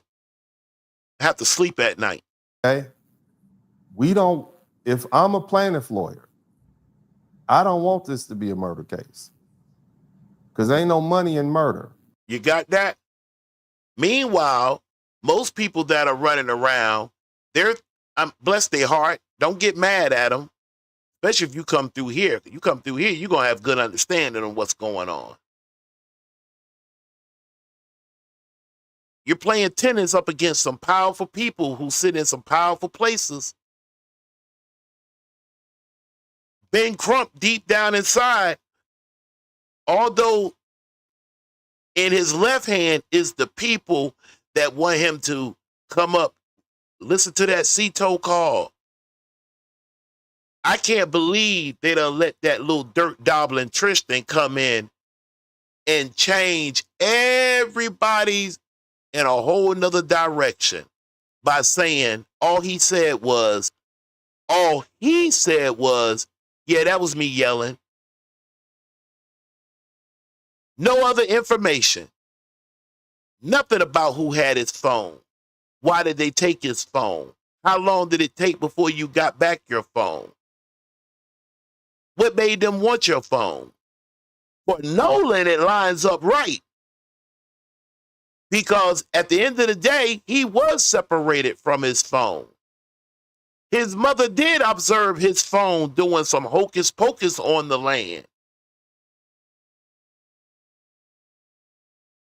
To today, August the 16th, 2026, the last business day I heard is, and I knew it was coming, I said, law enforcement over there, first of all, their attitude is ronky donkey.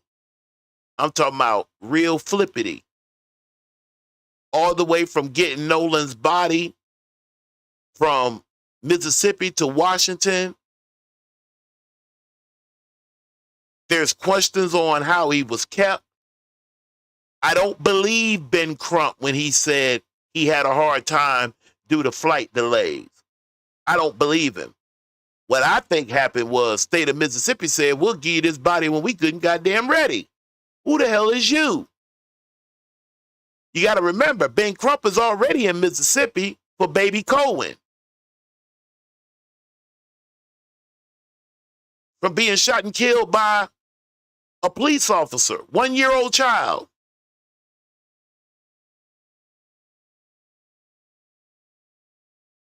You got people saying the mother held the baby up for a shield. Get out of here. She live in Mississippi. She know what was up when they put their hands on the gun. She just thought maybe if I show them I got my child in here, they won't do it. They did it anyway. Ben Crump wanted to see the video. Have they seen the video yet? No. Is Ben Crump still in North Mississippi where that took place at? Also no.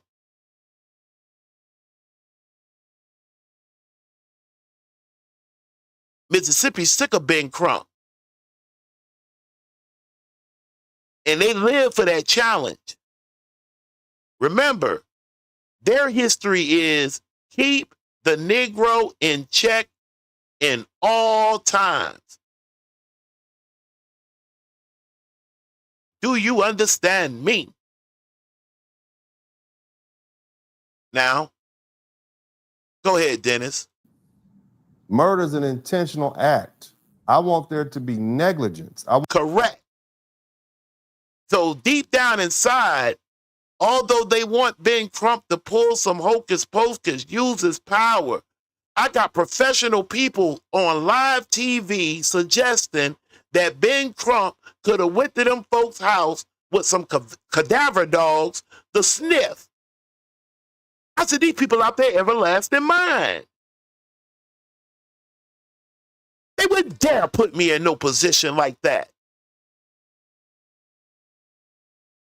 They don't want you to have truth. Sometimes they even try to get close to some of us that's on truth. And you know what the sad thing is? This could have been up and over with long time ago.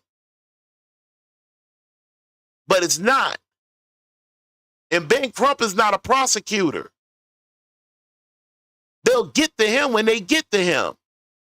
And now that they're ready to put the final touch on it, get this now. Damn, I should have had it up on the roll, so I ain't gonna waste y'all's time. Just take my word for it. When Ben Crump, those other attorneys, along with Elmo and Christine, the parents of Nolan Wells, was in front of what I assume was the courthouse or the DA's office. They said that they agreed to look at Nolan's phone together. I'm afraid now, although I could be wrong, you tell me. It's Sunday. Y'all write me Kaazon at gmail.com as this week goes through. Tell me if you do not get the flavor that law enforcement want the phone without any of Ben Crump's or Christine's people side by side with them looking at the phone. Ain't no way in the world. No. Christine, hold on to that phone. Christine, y'all can make history. You can say, by God, we gonna do it. This phone, and I'm in charge of my son's possession. We gonna look at this shit on open broad daylight. On all cameras. If the people ain't never seen it before, they finna see it now. In how you abstract information from a cell phone.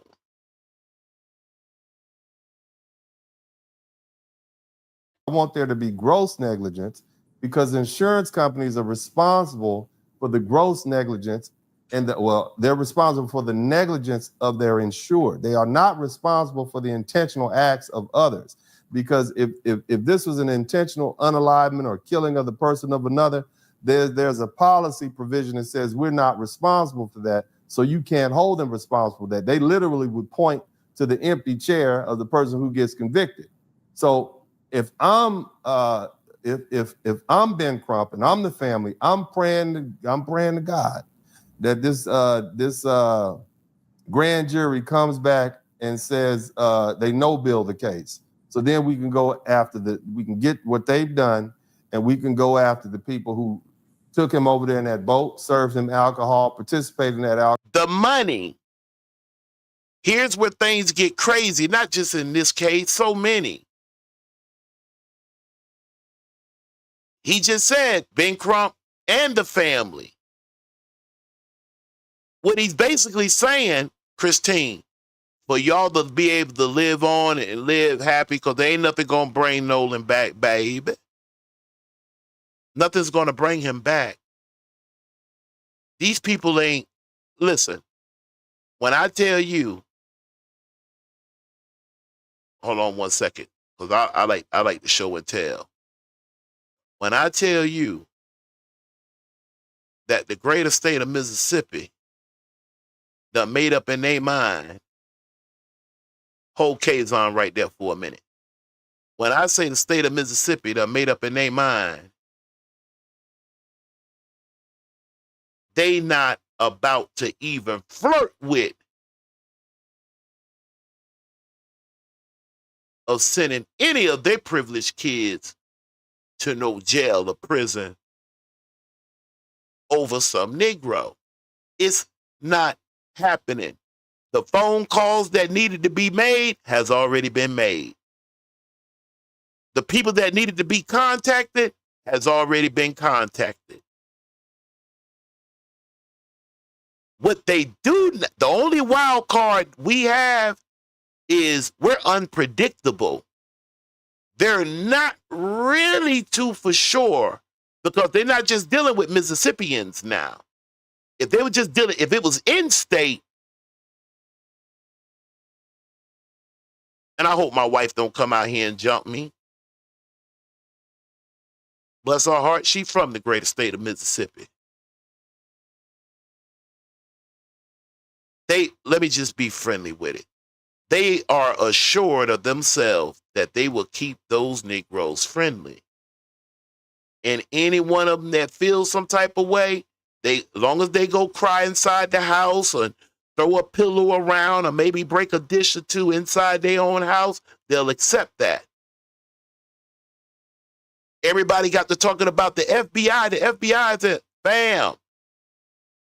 I'm talking about people cussing me out in the chat. Bam. The FBI is not here for anything at this moment for Nolan. That's not what they in this for. And later, they came and showed you why they was in it. They was in it because I be darned. You gotta think how they think now. Let me keep it real with you. I be damned. And to them, she is what they consider good looking. Judge, how dare y'all threaten her and her authority? I don't care what you think her son was involved with. I don't care what happened to Nolan. You freaking threaten her. Here we come. And they came. And they got their arrest. The greatest state of Mississippi that made up in their mind. These youngins ain't finna do no time. They ain't done nothing. As far as they concerned. Yeah, you done caught them up in some lies. Yeah, they in there tapping on their hats and bumping knees and buck dancing. Yeah, you got Warren saying the last time he seen Nolan is 3 o'clock. His mom repeated 3 o'clock, and then he gets right there on camera and say again at 4:30, talking. Let's get ready to finish this up, Dennis. Alcohol and left him on that island by himself. That's what I'm looking for. I know it sounds cruel, and I apologize for how it sounds, but this is why you bring me on the broadcast. This, to me, when you start sending out spoilage letters saying we want you to preserve all the text message, all the video footage, all the recording, that means you're building a civil case. And the last thing you want to do is get held up in a criminal proceeding because you take 3, 4, 5, 6, 7 years before you get a conviction. And so anytime you're trying to get information from the Mississippi authorities, they're going to say something like, oh, well, we have a law enforcement privilege. We're not going to honor your subpoena right now. You got to wait till we finish. So now you file a lawsuit and you're just stuck in limbo until they finish the criminal investigation. They want to make sure this thing goes forward. Look, man, the young brother's dead. Okay, he's already dead. Okay, I'm telling you, man, I'm in the pain business. I'm in the death business. I've handled 4 or 5 wrongful death cases over the past 4 or 5 years. It takes a toll on you, but this is the reality of it. There's no money in murder. There's money in negligence. If he died because somebody negligently got him, left him in a situation where he couldn't make a good decision, he ended up on an island somewhere and he died. The question is, was there a proper count before they left? Was the captain drunk? Did you know where he was? Who was with him? Who saw him? Who's responsible? Who has some money? And that's see, that is why I could not be a civil attorney like that. Yeah. Because I couldn't do that. Like for me, I ain't even that smart to get the money. I'm not that smart. I just be like, I want whoever killed him. I don't give a damn. If there's some financial justice that's attached to that, fine, we'll go after that. But first and foremost, I want this uncivilized mutt who is responsible for the death of my loved one. That's what I want first and foremost. So whatever justice looks like. And see, they let us run wild with that. Meanwhile, keep in mind, other than that red coloration on the back of his head, according to Dr. Mitchell, he didn't really see anything else. The only other evidence could be the throat. Let me ask you, you tell me, do you think the state of Mississippi that's holding Nolan's throat, that may or may not have evidence of what actually was done to him, if he was conscious before he went in the water,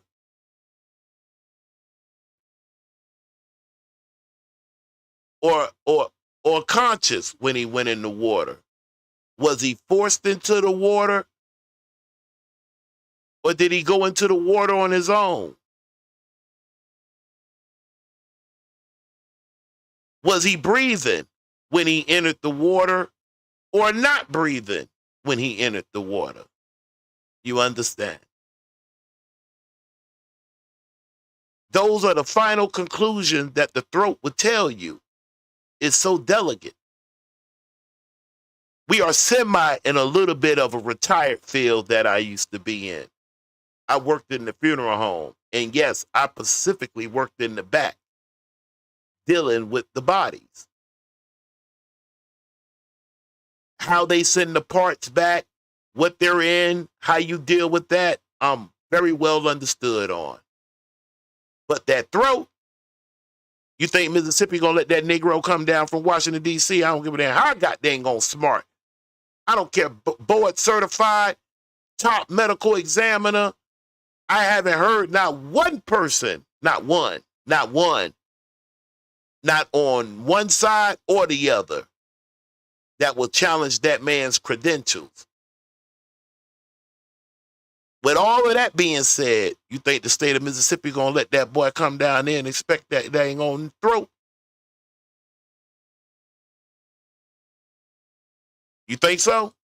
That's what I want. If justice is negligence, then give me that, and then we get more money. But if justice is getting this uncivilized mutt who killed my loved one, I'm not letting that fucker walk. And see, and that's the problem that they're having. That's where they got us in limbo.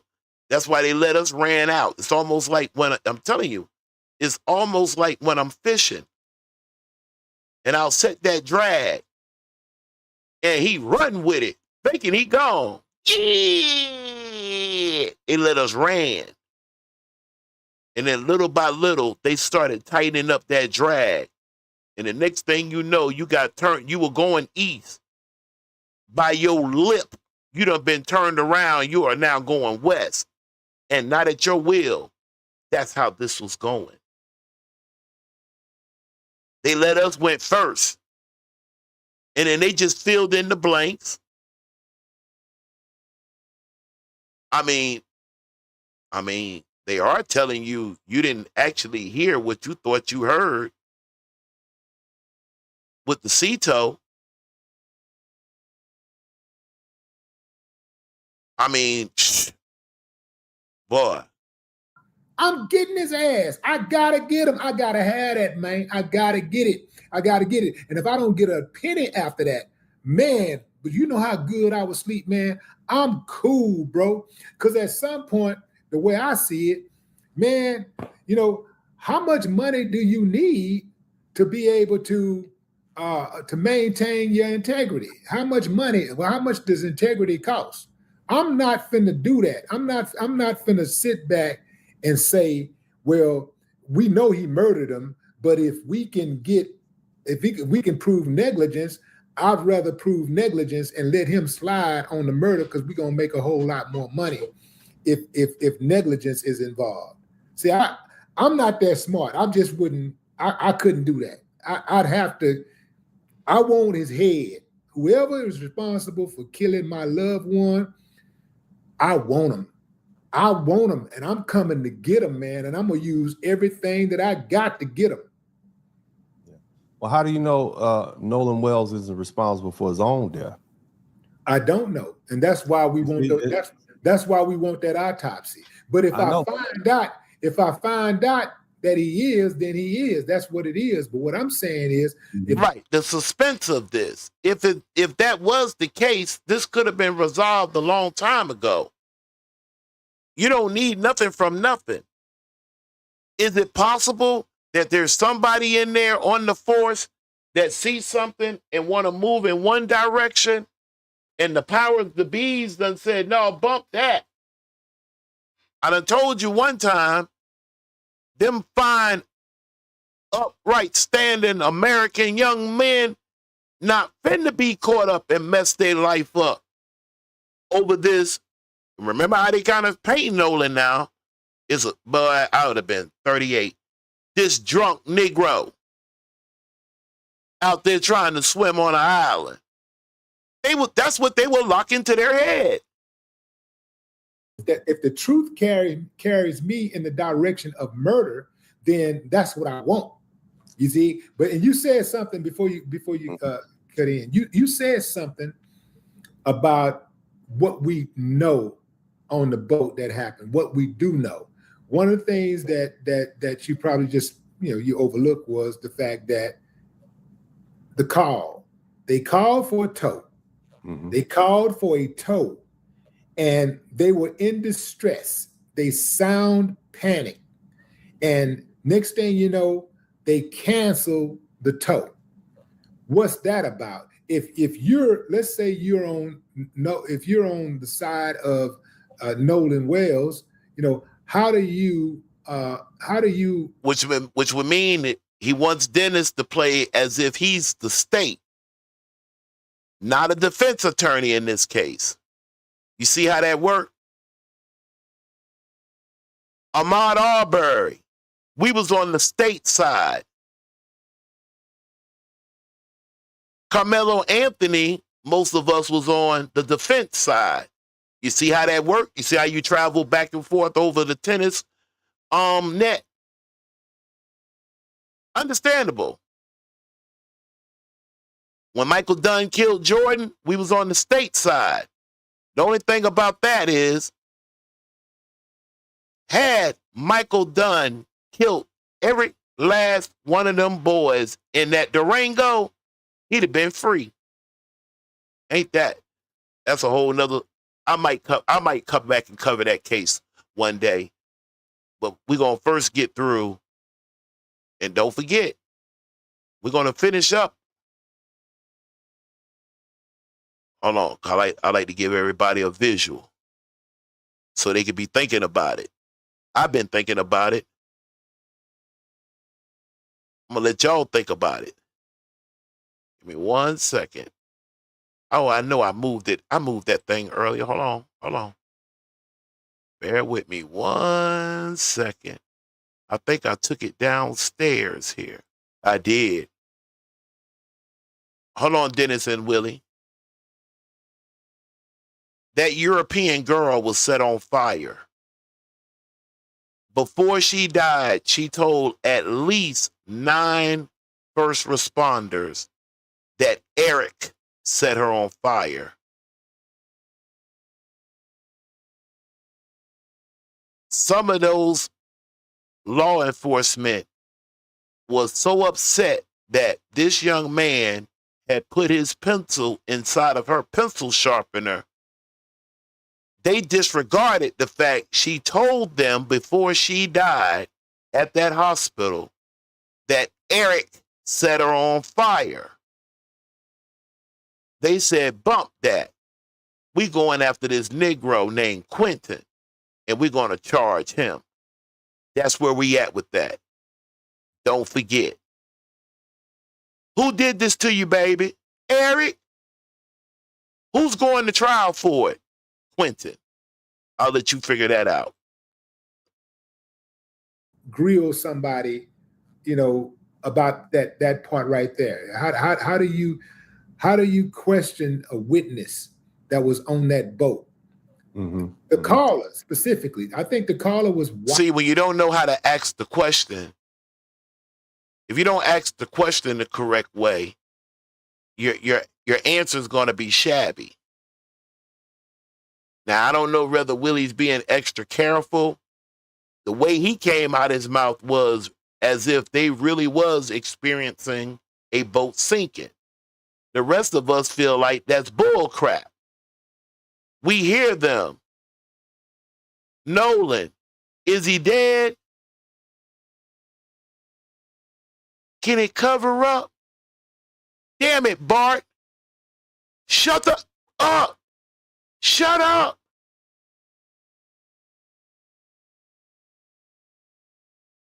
Y'all don't believe me? I'll tell you what then. Hold on. Since you don't believe me. Dennis and Willie, I want to thank y'all too for y'all's part into this. But I need to land this plane.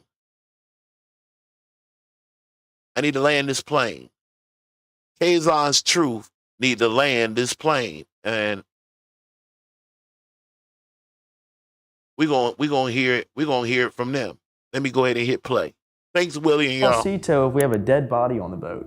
I mean, why would we call the Coast Guard? Why would we do the things we did if we know we killed somebody? You don't hear about the pool party because it was on June 27th. You don't hear about anything else that was mentioned. Thousands of. Now he's excited about that photo. I think that photo, they did confirm that it was taken a weekend before. A weird looking picture now. Some people may say Nolan didn't see it that way. That was his friend. Fair enough. Lies. And now, the audio comes back, and all of a sudden we can hear Nolan yelling in the background, screaming, we're screaming about how he's dead. That's just a complete lie. If you just murdered your best friend on an island, the dumbest thing you could do would be to call the Coast Guard. What is your thoughts on that phone call to Cito? Some people have gone out and done enhancements to the audio, and in doing that, created a transcript. Notice he said enhancement. He didn't say they ran some trickology on it. He didn't say they made it up. He said they enhanced it. They tweaked it so you can hear it better. Not adding nothing, not taking nothing away. Manually. It doesn't appear that the transcript was derived from an automated system or have any, in my opinion, real integrity with it. I have a hard time believing he was a cop. Cops don't talk like that. And he leading. And he's letting them know he ain't buying it. But then again, maybe he is on our team. And this is a unique interrogation. Let's see. What are your thoughts, first, you guys, on the audio, and then I'll get to you, Ed, on could that be a defamatory area the way it was produced? So what do you guys think about that audio? Well, I can go ahead and say that as you posted that clip of all of us on the boat, as it's rolling, not rolling, but right there sitting in the water, Wyatt's on the phone with Cito in that clip. Who's videoing? Who's taking this picture? I see him on the phone. I do see some people bent over looking at something. I do see somebody that might be looking out to see what they looking. I mean, he's on the phone. Wouldn't you think that you would have seen Nolan on the bottom on the floor or something? Or scrambling around, or everybody in a small space on the boat looking at him or something. I mean, it's just so crazy. That Warren tapped his knee. All right, get up off of that.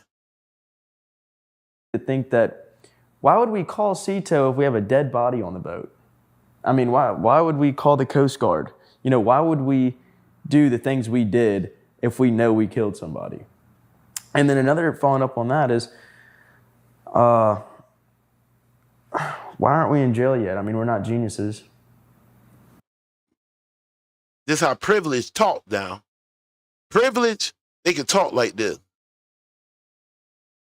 Yeah, I want to know what's going on with this. You know, but you know, we ain't supposed to think that. We can't. There's no way we could have done a murder. I mean, there's no way we could have covered it up, especially out there with that many people. Go ahead. I think, especially about the Cito call, I think people, regardless of who it is going to believe what they want to hear. I think half these people, or not half these people, but some of these people you can't convince, regardless. They're going to believe what they want to believe. If they want to believe that my friends and I had something to do with Nolan dying, then they're going to believe that regardless of what you put out. But you put out, Brandon, that a clip of the boat when Wyatt was on the phone with Cito, and it is boldly clear that Nolan was not on the boat with us. You can literally almost see down to the deck. And as you can see in that picture, everybody is completely casual while Wyatt's on the phone with Cito. Yeah, we were scrambling. Y'all wasn't casual on that goddamn recording. You know? Somebody, listen, I give it to y'all. Y'all half-ass did it, but it's working. Scramble. Because they love making a record, a sovereign. They love telling you what they did without taking accountability. Not at all. Yes, yes. Flying around trying to get the boat fixed, but the guys were, you know, in the video, you can see me, I'm sitting on the bow. If there was someone dying on the boat, why would everybody just be sitting there waiting to either get towed in or in the first place, like Jack said, why would Wyatt call Cito? It's crazy. The reason we turned down Coast Guard is, why would we call Coast Guard if Cito could pull us in? But we fixed the boat and we ran into Fort Bayou, and that's it. The Cito call was completely enhanced, and these people just want to believe what they want to hear. And that's exactly what they're doing. So I know that's right. Vince, you used the word enhance. I don't know what the rest of them gonna do. There's some jumping off. They done jumped off. That girl went up on that YouTube and broke that thing down in front of your very face. Threats and everything. Showed you, told you, I didn't use no AI feeling nothing. I went into it trying not to hear nothing. That's why them Don Lemons, Joy Reid, all them people that, Don Lemons, I heard something. Negro, what you hear? So soft like tissue ass. I can't stand them. I ain't hear nothing. Now, did you hear anything, girl? Whoever that other chick was up there with Joy Reid. No, I ain't hear none of that. I said, oh no, I can't with them. I can't. You go ahead at your own risk. I can't. I won't. So it's just crazy to me that people have tried to twist this and twist the audio. When we came out with the first interview, it debunked half these lies, and now you don't hear about any of it. You don't hear about the pool party because it was on June 27th. You don't hear about anything else that was mentioned. That's the only thing that he sits up and be strong on, is the fact that they had a mistake with that picture of him in the pool. What you didn't hear him say. You didn't hear him bring up the Tracestan part. Yeah, and they thought that was Nolan up there yelling for his phone, when a long time that was Tracestan yelling for his phone. You know why? Tracestan is a liar. Thousands of lies, and now, the audio comes back, and all of a sudden we can hear Nolan yelling in the background, screaming, we're screaming about how he's dead. That's just a complete lie, and it's another lie to push this narrative that people don't want to turn down. It's insane to me. Sorry to interrupt. I know you're enjoying this incredible interview. Make sure you statements about you and about what occurred that day, what would you say to them? Like just a 30-second, this is what you would want to convey. I mean, first I would say that, I mean, it's proven in evidence that they're all lies. I think that most of these people are... Hold on, B-boy lawyer. 1987. Bart's tide line told Watts Triton a quarter mile from Horn after the Palm Beach left. Maybe Nolan got on the Palm Beach and then they held him out there until the Triton and the tide line came out. Is that somewhere in between? They went from 17 to 31 feet of water, 30 feet of water.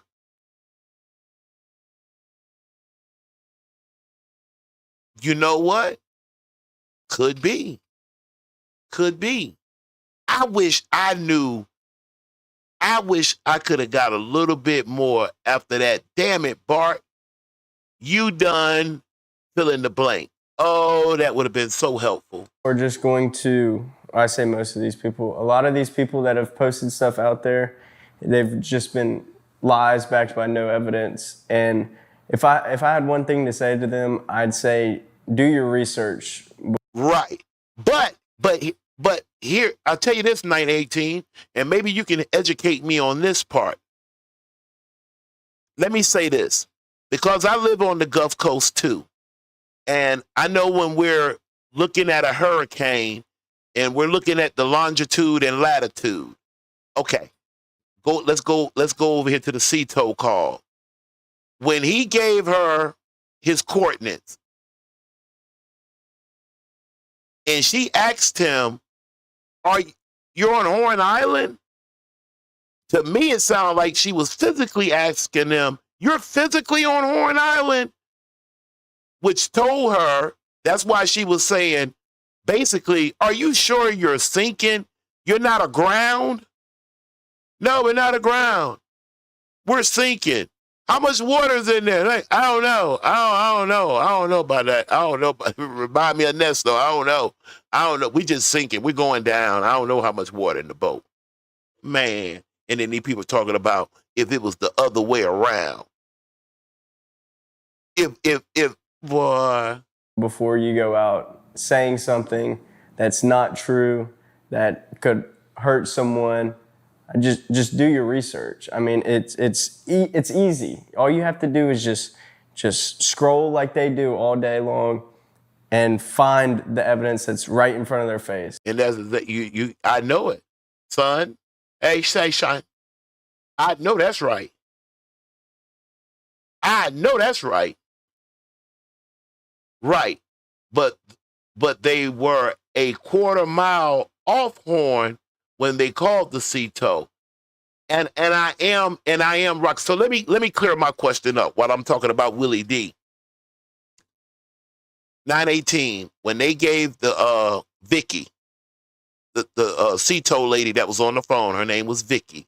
When they gave Vicky that coordinates, are you saying that they memorized or wrote it down for it to be on Horn Island, even though they know they wasn't on Horn Island, which then brings your comment into, but they were a quarter mile off of Horn? So basically you're saying that they lied to her then. They gave her coordinates to have her thinking that they're on Horn Island, even though by then they were a quarter mile off of Horn. Am I reading that right? You let me know if I'm reading that right, because I think I'm rocking with you. Let me just see. Let me see. And I mean, it'll prove its own facts. I could say I would want to add on to that. Warren looked like he been smoking bolos. You hear me? That boy was already po. That boy is po. Now, boy, you hear me? He better hold on when he go out there on the boat, show enough. Do the proper research.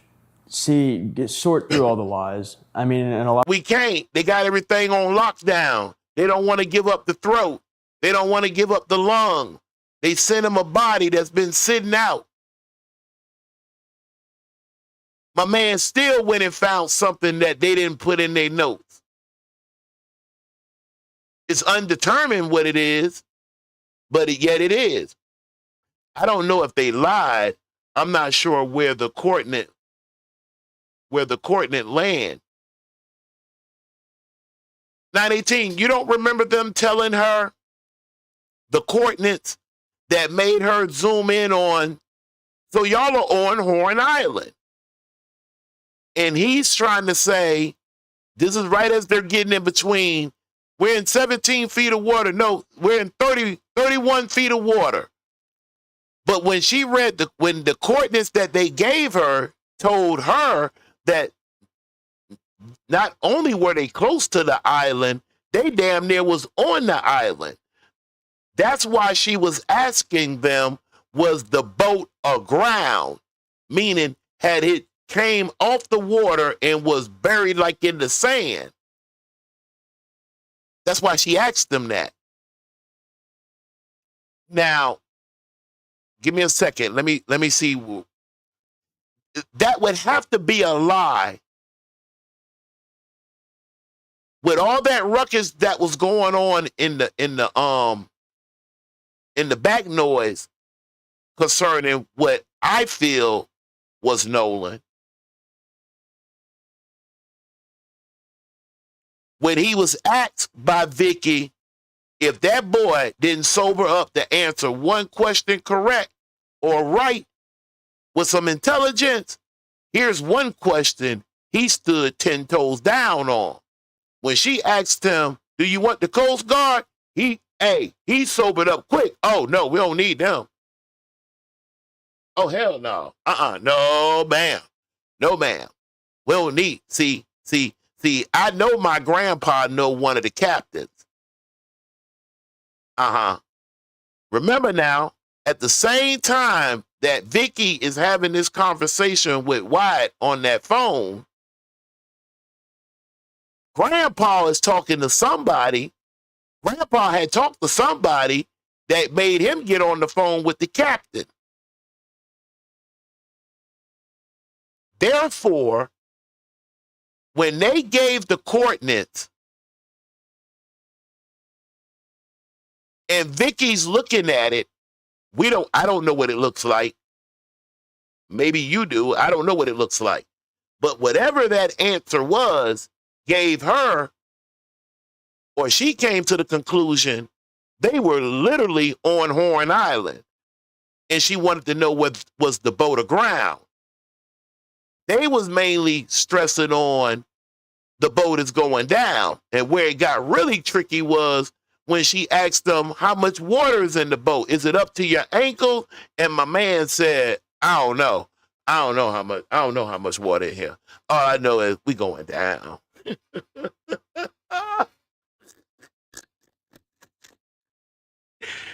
Damn. I'm a little jealous. That's power right there. You understand me? That's power. A lot of these stuff, like you can just tell straight off the bat it's lies. And for one, it's defaming us. And for two, it makes you look like a dummy. I mean, like, you're just saying stuff, just pulling it out of who knows where. We heard what we heard. And you just look like an idiot on your phone making this TikTok or whatever. Like, dude. Roger that, 918. Other than that, I was thinking along the same lines. I was trying to follow. I literally tried to put myself on the boat. I already live off the Gulf Coast. I know where Ocean Spring. I go to Biloxi all the time. I know Ship Island, Dolphin Island, Horn Island. There's another one that leaves my mind right now. I know how it is. When they gave her that coordinates, I always wanted to know, because I don't know what they're looking at. If they wrote something down, I don't know. I don't know who was helping them in the background. I've heard that there was a grown adult, a woman on board. I heard Warren come back and say that, and this is tricky. I know a big YouTubers. I hear y'all pushing that narrative of him calling his mother, Warren, 8 times because she was on the south end of the island. He may be talking about his biological mom. If he is talking about his biological mom, stop. Stop right there and go hunt in another area. If he was talking about his stepmom, Houston, we got a problem. Because we have her on record. Ashley, the judge, we have her on record saying her or her husband was not out on Horn Island on that day. Like, do your research, man. Like, if you can't simply do that, don't get on your phone and start making a video. It's just kind of concerned me with like how people have the time of day to just make up complete lies out of something that they have no evidence of and to post on social media to put other people down. It's insane to me, like how, like just people. Well, that's what they're banking on. Because they got such a zip tie on this, to us, even if we right on the head, they are relaxed knowing we can't prove it. Even if we're right, we can't prove it. We ain't got no mamas, stepmamas that are judge, doctors, people that's over a pharmaceutical company. Great-grandpa was, boy. People push this and, want to make this a story that it's absolutely not. I don't know what happened to Nolan. My friends don't know what happened to Nolan. But for people to... I think you're lying. Even if you did nothing, Warren, you losing a lot of mighty weight there, boy. Y'all maybe should have seeked out, instead of Tatum, maybe y'all should have seeked out for some ADOS historians to explain to you how the ancestors move. Because if you are, you may not get in a court of law.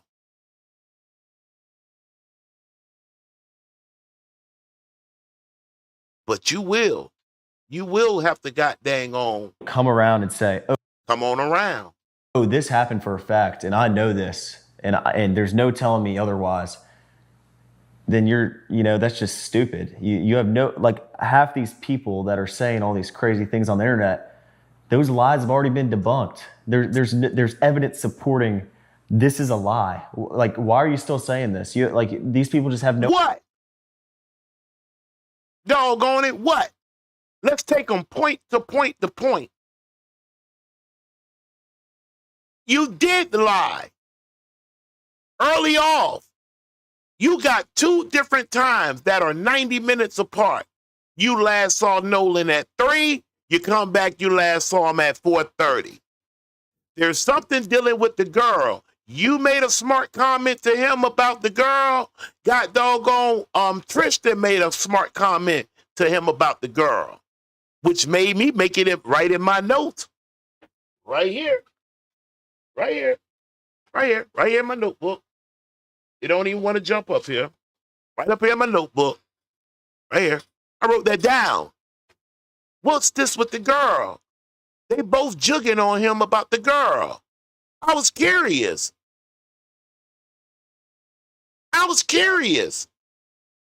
Bart, I know it's fitting to be football season. I'm waiting too. War Eagle. With that being said, when Bart first thought that they had control of the situation, where did Bart say he was at? I'm going to tell you, since you forgot, Wyoming. On his Facebook. Oh, I wasn't even there. I wasn't even on Horn Island. I was in Wyoming. Warren puts his name in it first.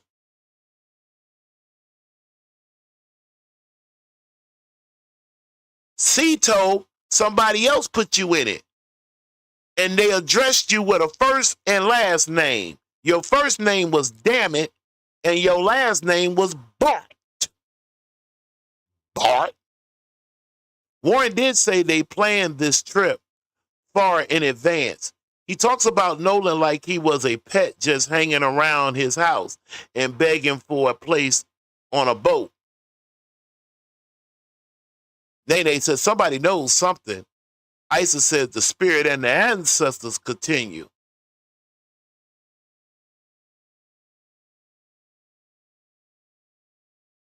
To talk to Tatum.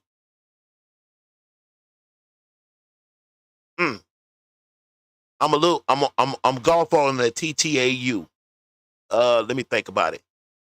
Warren did say that that's why when the whole thing about yo Bart, can you take some people? Hey, can you put this? It was already planned. I don't even think they planned on killing the boy. They had plenty of time they killed him. Let me say this. I think whatever happened was spontaneous. It's possibly, in my opinion, he could have been taken from the back quickly, right around the neck.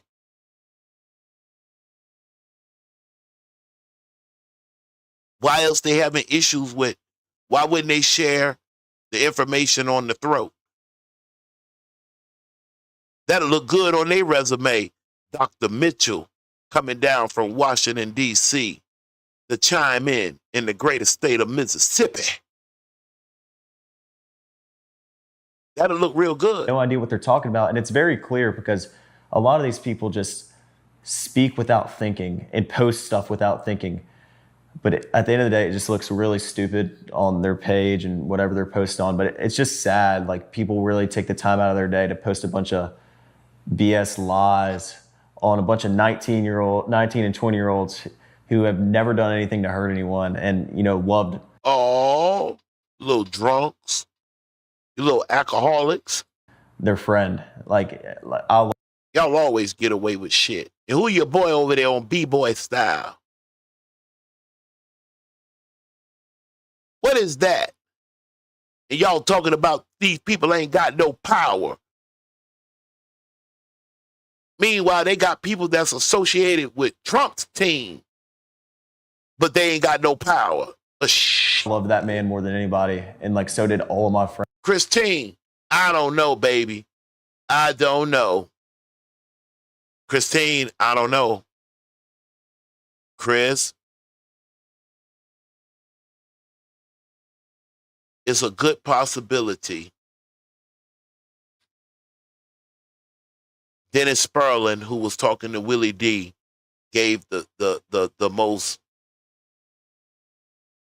I get what Willie D's saying, and it may have to be another way, but on this way, they got too much power.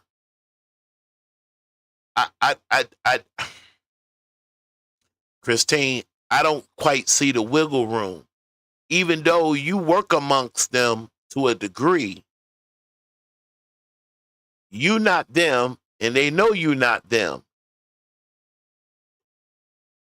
And like 918 said, hanging around the house like a pet.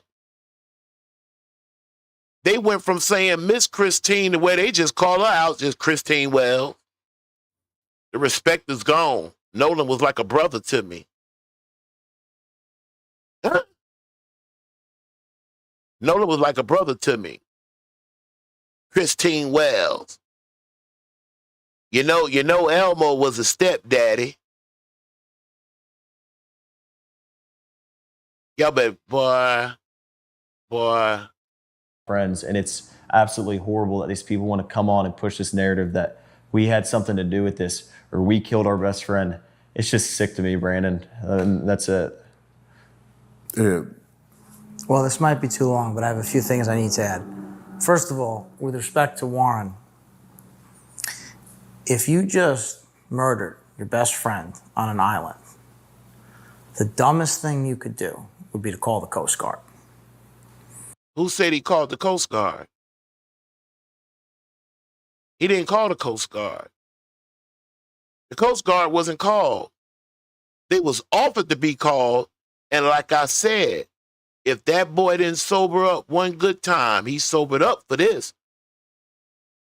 You want me to get the Coast Guard out? Oh, no. Oh, no, we don't need them. No. Hell no. Hell no. To call a federal law enforcement agency and tell them, hey, can you guys go out and check out this island?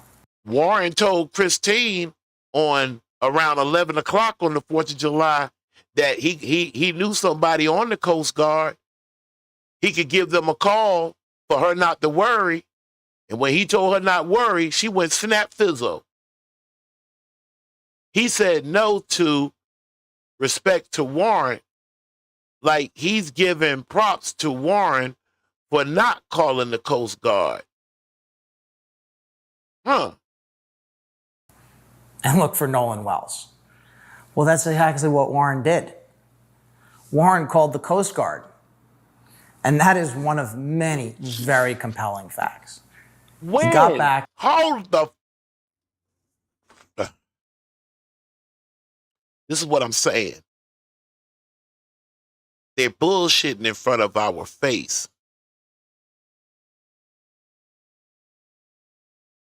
If Warren called the Coast Guard, there will be a record for that. That's a federal agency. All calls, not a few, not some, all calls are recorded and open for public record. You know why? Because we pay for that shit. It's ours.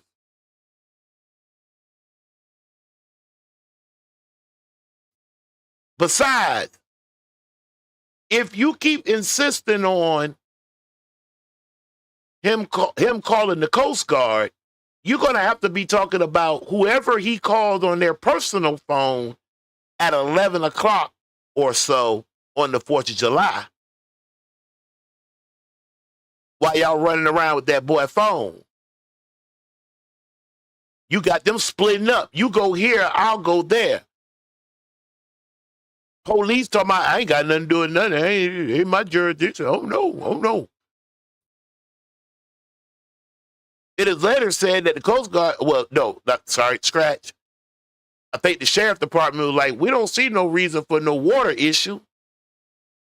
No, Warren didn't call the Coast Guard. Or the CTO call, because Wyatt called. Of course they're talking in code. They playing. And he called the Coast Guard. Does that sound like a guilty man to you? And he's still on this Coast Guard. All right, now these are all American young men, incredible young men. And they did a lot more than just that. I won't go through all of it now, but they did a lot of heroic things after the fact. And they did the best they could. And they tried for their dear friend. Tried what? All of their actions. Tried what? They tried to throw him a raft. They did CPR. They cussed out Bart. Damn it, Bart. Your Bart Simpson looking ass. We're talking about 3 to 4:30. He's calling the Coast Guard at close to 11. Somebody he know.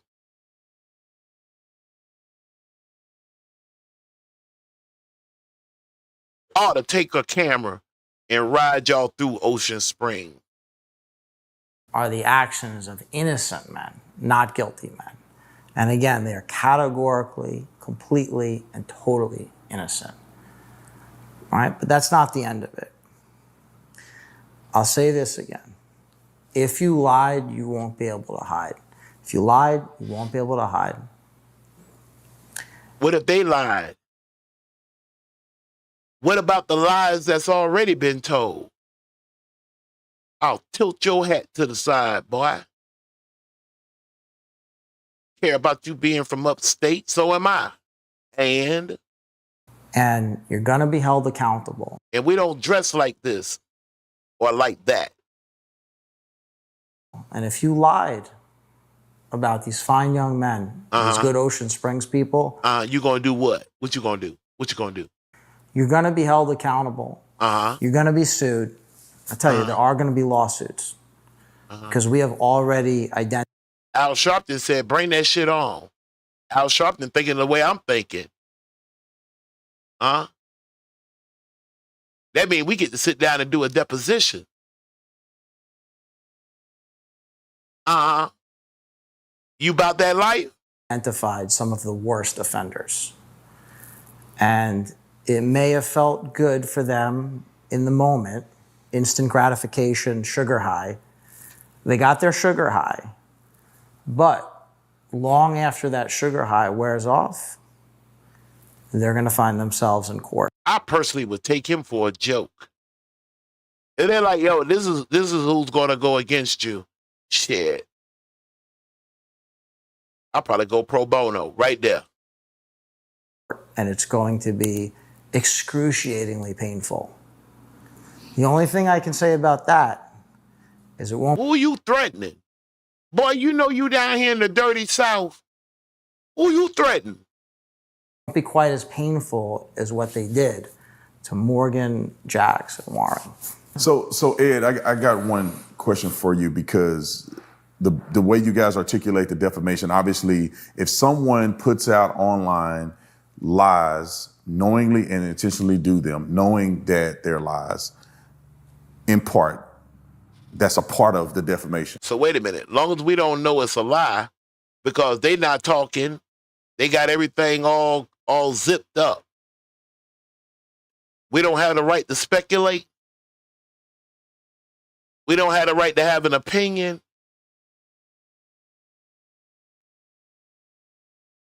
We can't believe. Of course they've been told what to say. But is the racial component, because when someone goes out and says things without evidence, projecting that this was a racial encounter, is that a part of this defamation, or does that not count as far as your tactics on defending them or defending their honor, I guess, in this situation? Well, one thing that we're never going to do is we're never going to speculate and we're never going to guess like some other folks who got their sugar highs and are sucking up all the oxygen in the room for now, and they'll have their day in court. But we can talk about what might motivate people, and I won't talk about any particular. Are you licensed in the great state of Mississippi? Huh? Because you're doing an awful lot of capping. You know what some of your terms and conditions are as an attorney? Particular people, because I am not inside their head right now, but I can tell you that. Really, 918? You know, let's touch on that. 918, this is where you might get a little upset with me. Maybe ISIS, maybe you might. I have Javon in the dead middle. I don't know what to do. Javon's mother did say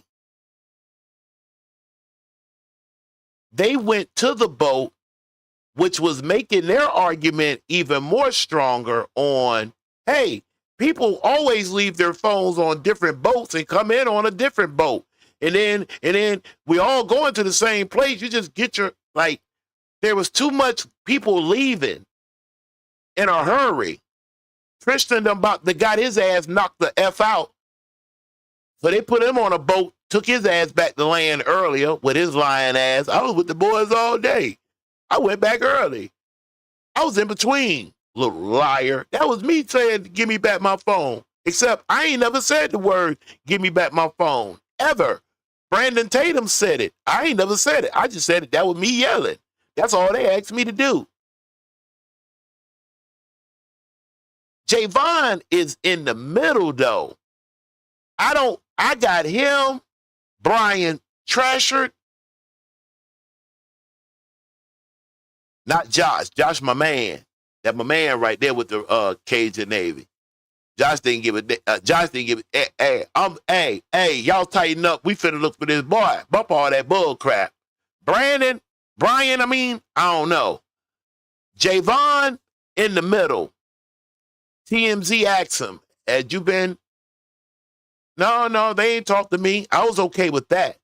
But it was what he said right after that. When he said, I already talked to, I did not understand the word that he said, but right after he said who he had already talked to, he got to then talking about, believe it or not, the medical examiner in them.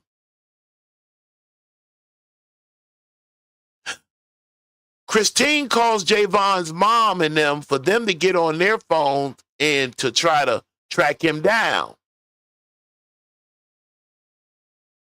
Maybe, you know what? The only thing that would make me wrong in that is if he is right. The boats came back.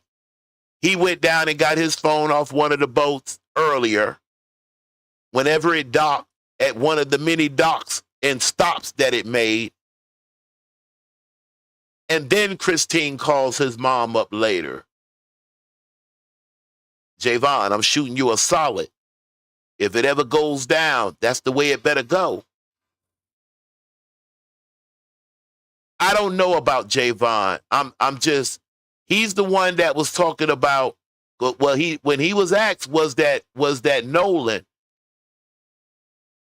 He said, I really can't tell. It seems far away. So he shot Christine them a solid. But then he turned around and shot the boys a solid with, it sounded like my boy Tristan. But he didn't say Tristan's name. He just said the other boy, the one that was going crazy, and they had to get him up out of there. He was going berserk. They had to get his ass back to land. That's Tristan.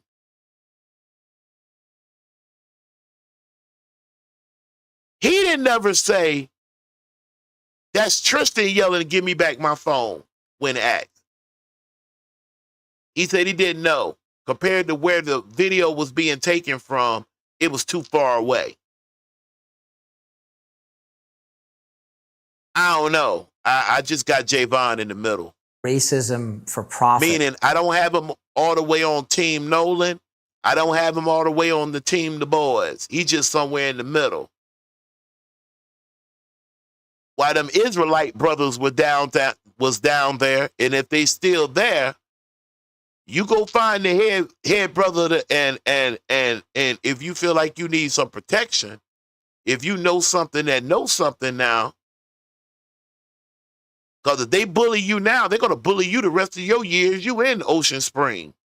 Next thing you know, boy, Javon, you'll be getting permission to goddamn come home and visit mom. Is a major factor here. His interviews did not make, I did not have not even 75% clarity. I didn't.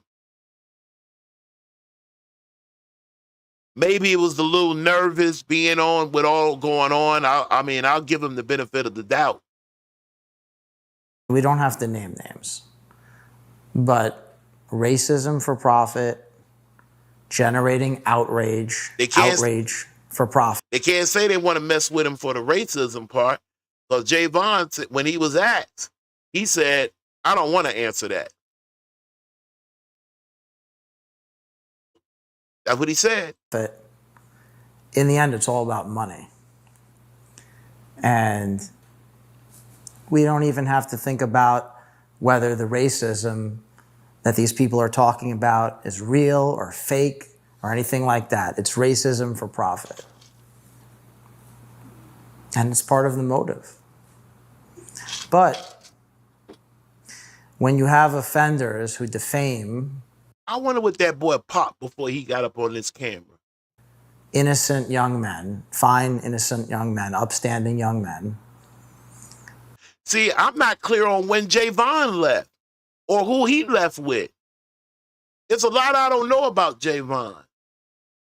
But the way Christine sounds like, Javon was definitely one of Nolan's Oosboon Coon. Okay, I was a young brother. I'm out somewhere. I see my one of my number one partners.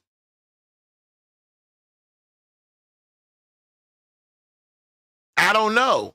Let me ask you this, because I really can't remember. Did Javon ever mention anything of seeing Nolan with the girl? Oh, you know what? Now I realize what you're saying to me.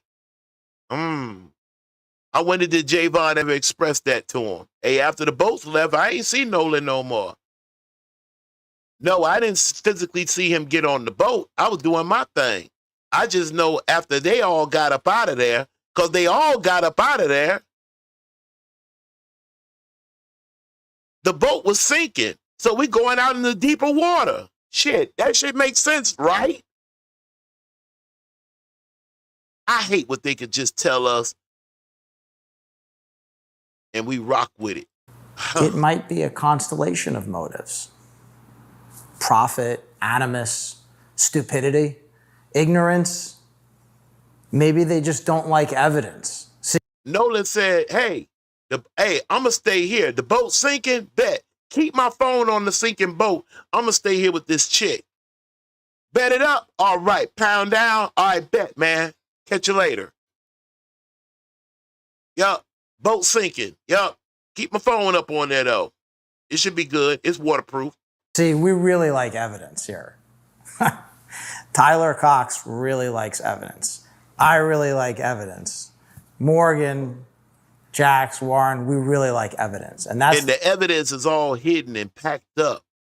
And only people in high places they ain't even got to make a phone call. They smart. They're not going to have that much phone record just in case. And if the FBI get into it, people in the South have to understand, you have FBI agents already there. They have offices in a lot of these cities. They are a part of the community. So I don't know if I was, I want to damn near pick them. I don't want one FBI that's from the area. He eat at the same restaurant. They smoke at the same cigar lounge. They all go have a nip together. No, bring me some outsiders. Just kind of like the way they sent Nolan to Washington. And my man did the best he could with what he had. But because they got the goods, they ain't sharing them. And that's the throat and whatever the lung tissues had in them. The difference between the other guys and us. And we have evidence. We have the receipts. We have the goods. And we're going to be of what? Presenting it in court. And I will say, once we present it in court, we're going to say, now you can't leave. What? Do you think that the other side, because I've seen through social media that there's a preparation of lawsuits against the boys. Is there merit, according to your knowledge in this space, is there merit to pursuing lawsuits against them? I am so glad you asked that question, because I can answer that question definitively and unequivocally. Anybody who sues Jax, Warren, or Morgan, they're going to end up paying our attorney's fees.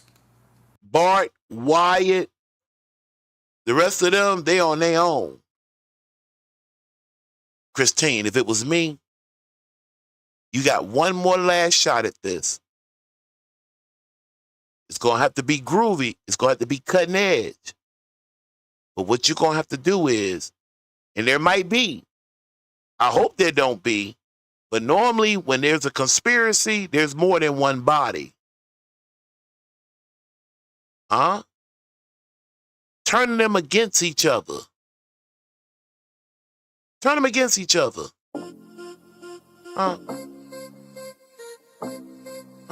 Guaranteed. Yeah. I don't want to talk about this no more. I don't. Money. They done damn near really just set me off up in this joint. for acting like we slow, stupid, dumb, crazy. We don't hear what we heard. And now you got certain Negroes scattered all over the place. I don't know. See, I don't know. Christine, when this is all over with, don't join that club. You got a lot of people out here riding for you, right? And what normally happens is when the person gets the money, they pack up that house, they move to a whole nother location, sometimes in another state. They come part of a crew of others that have been done wrong and got their money right for speaking engagement. You see how Crump was dragging them around? Did you see the look on that sister's face about her son being alleged jumped off the bridge and didn't ever surface? And the friends them threw his clothes and shit up in the tree and messed with the phone, took the text messages out of their phone. She was on the stage with Christine and them. My heart went out more to her for a couple of minutes, a couple of seconds, than it did for Christine. Because I'm like, that lady and her daughter, the grandma and the mom, they sure could have used some muscle power. Then Crump dragging them around. You also got the boy that was supposed to have been playing Russian roulette. The gun that was on the scene didn't match the bullet that went in him. They made an arrest. Some of that is pretty much done with. Christine, if it was me, for that perfect justice that you want and Elmo want, because y'all got two other things you can do. I'm going to give you one and I'm going to hold the other one to myself. Turn them, you have no friends. You, mother, even if Nolan had friends. Oh, and I would love for Christine to someday come and be more thorough when she was explaining how Nolan had a big heart. And something about him having that big heart used to worry her, right? And she said that she used to mention it to him. He had such a big heart. I wish I had a little bit more substance to kind of get to know Nolan a little bit even more better on that particular focus she had on. Because in other words, it sounds like to me, Nolan in that big heart done got my son messed up. And if that is the case, I think you should turn them in on each other. Keep in mind, you ain't got no friends, no loyalty to nobody right now. Your only goal is to find out what happened to your son. That's all I have. And until the next time, this was Kaazon's Truth. Y'all have a good one. If you didn't hit that like button when you came in, be sure to hit it on your way out. Nay, and anybody else, if you have any other questions or concerns, genealogy, anything you want to discuss, Kaazon@gmail.com. For further support, you can do so by Kaazon Senior, Kaazon, followed by the $. And last but not least, you can Zelle by using the email. That's all I have. We'll be back real soon. Take care. Have a nice night. And remember, at 8:45 in the morning, that would be 6 weeks ago, Nolan was either placed on shore or washed on shore. And I'm not stuttering. And I said that exactly how I said it. That'll give you an idea of where I'm going to be going at next. But we got to go back to Brian Sheppard. We got to go back to Brian Sheppard one more time, maybe two. Until the next time, take care. Peace.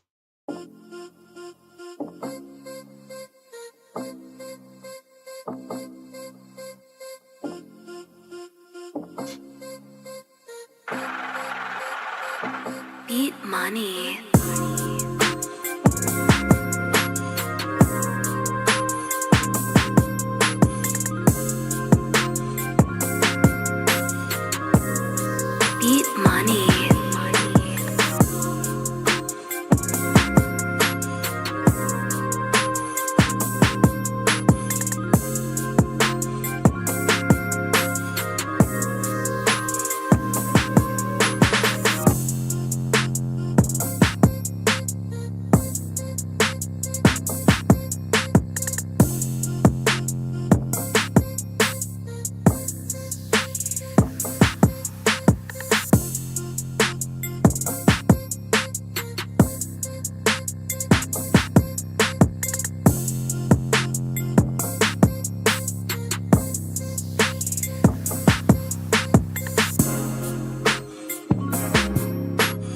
Beat Money.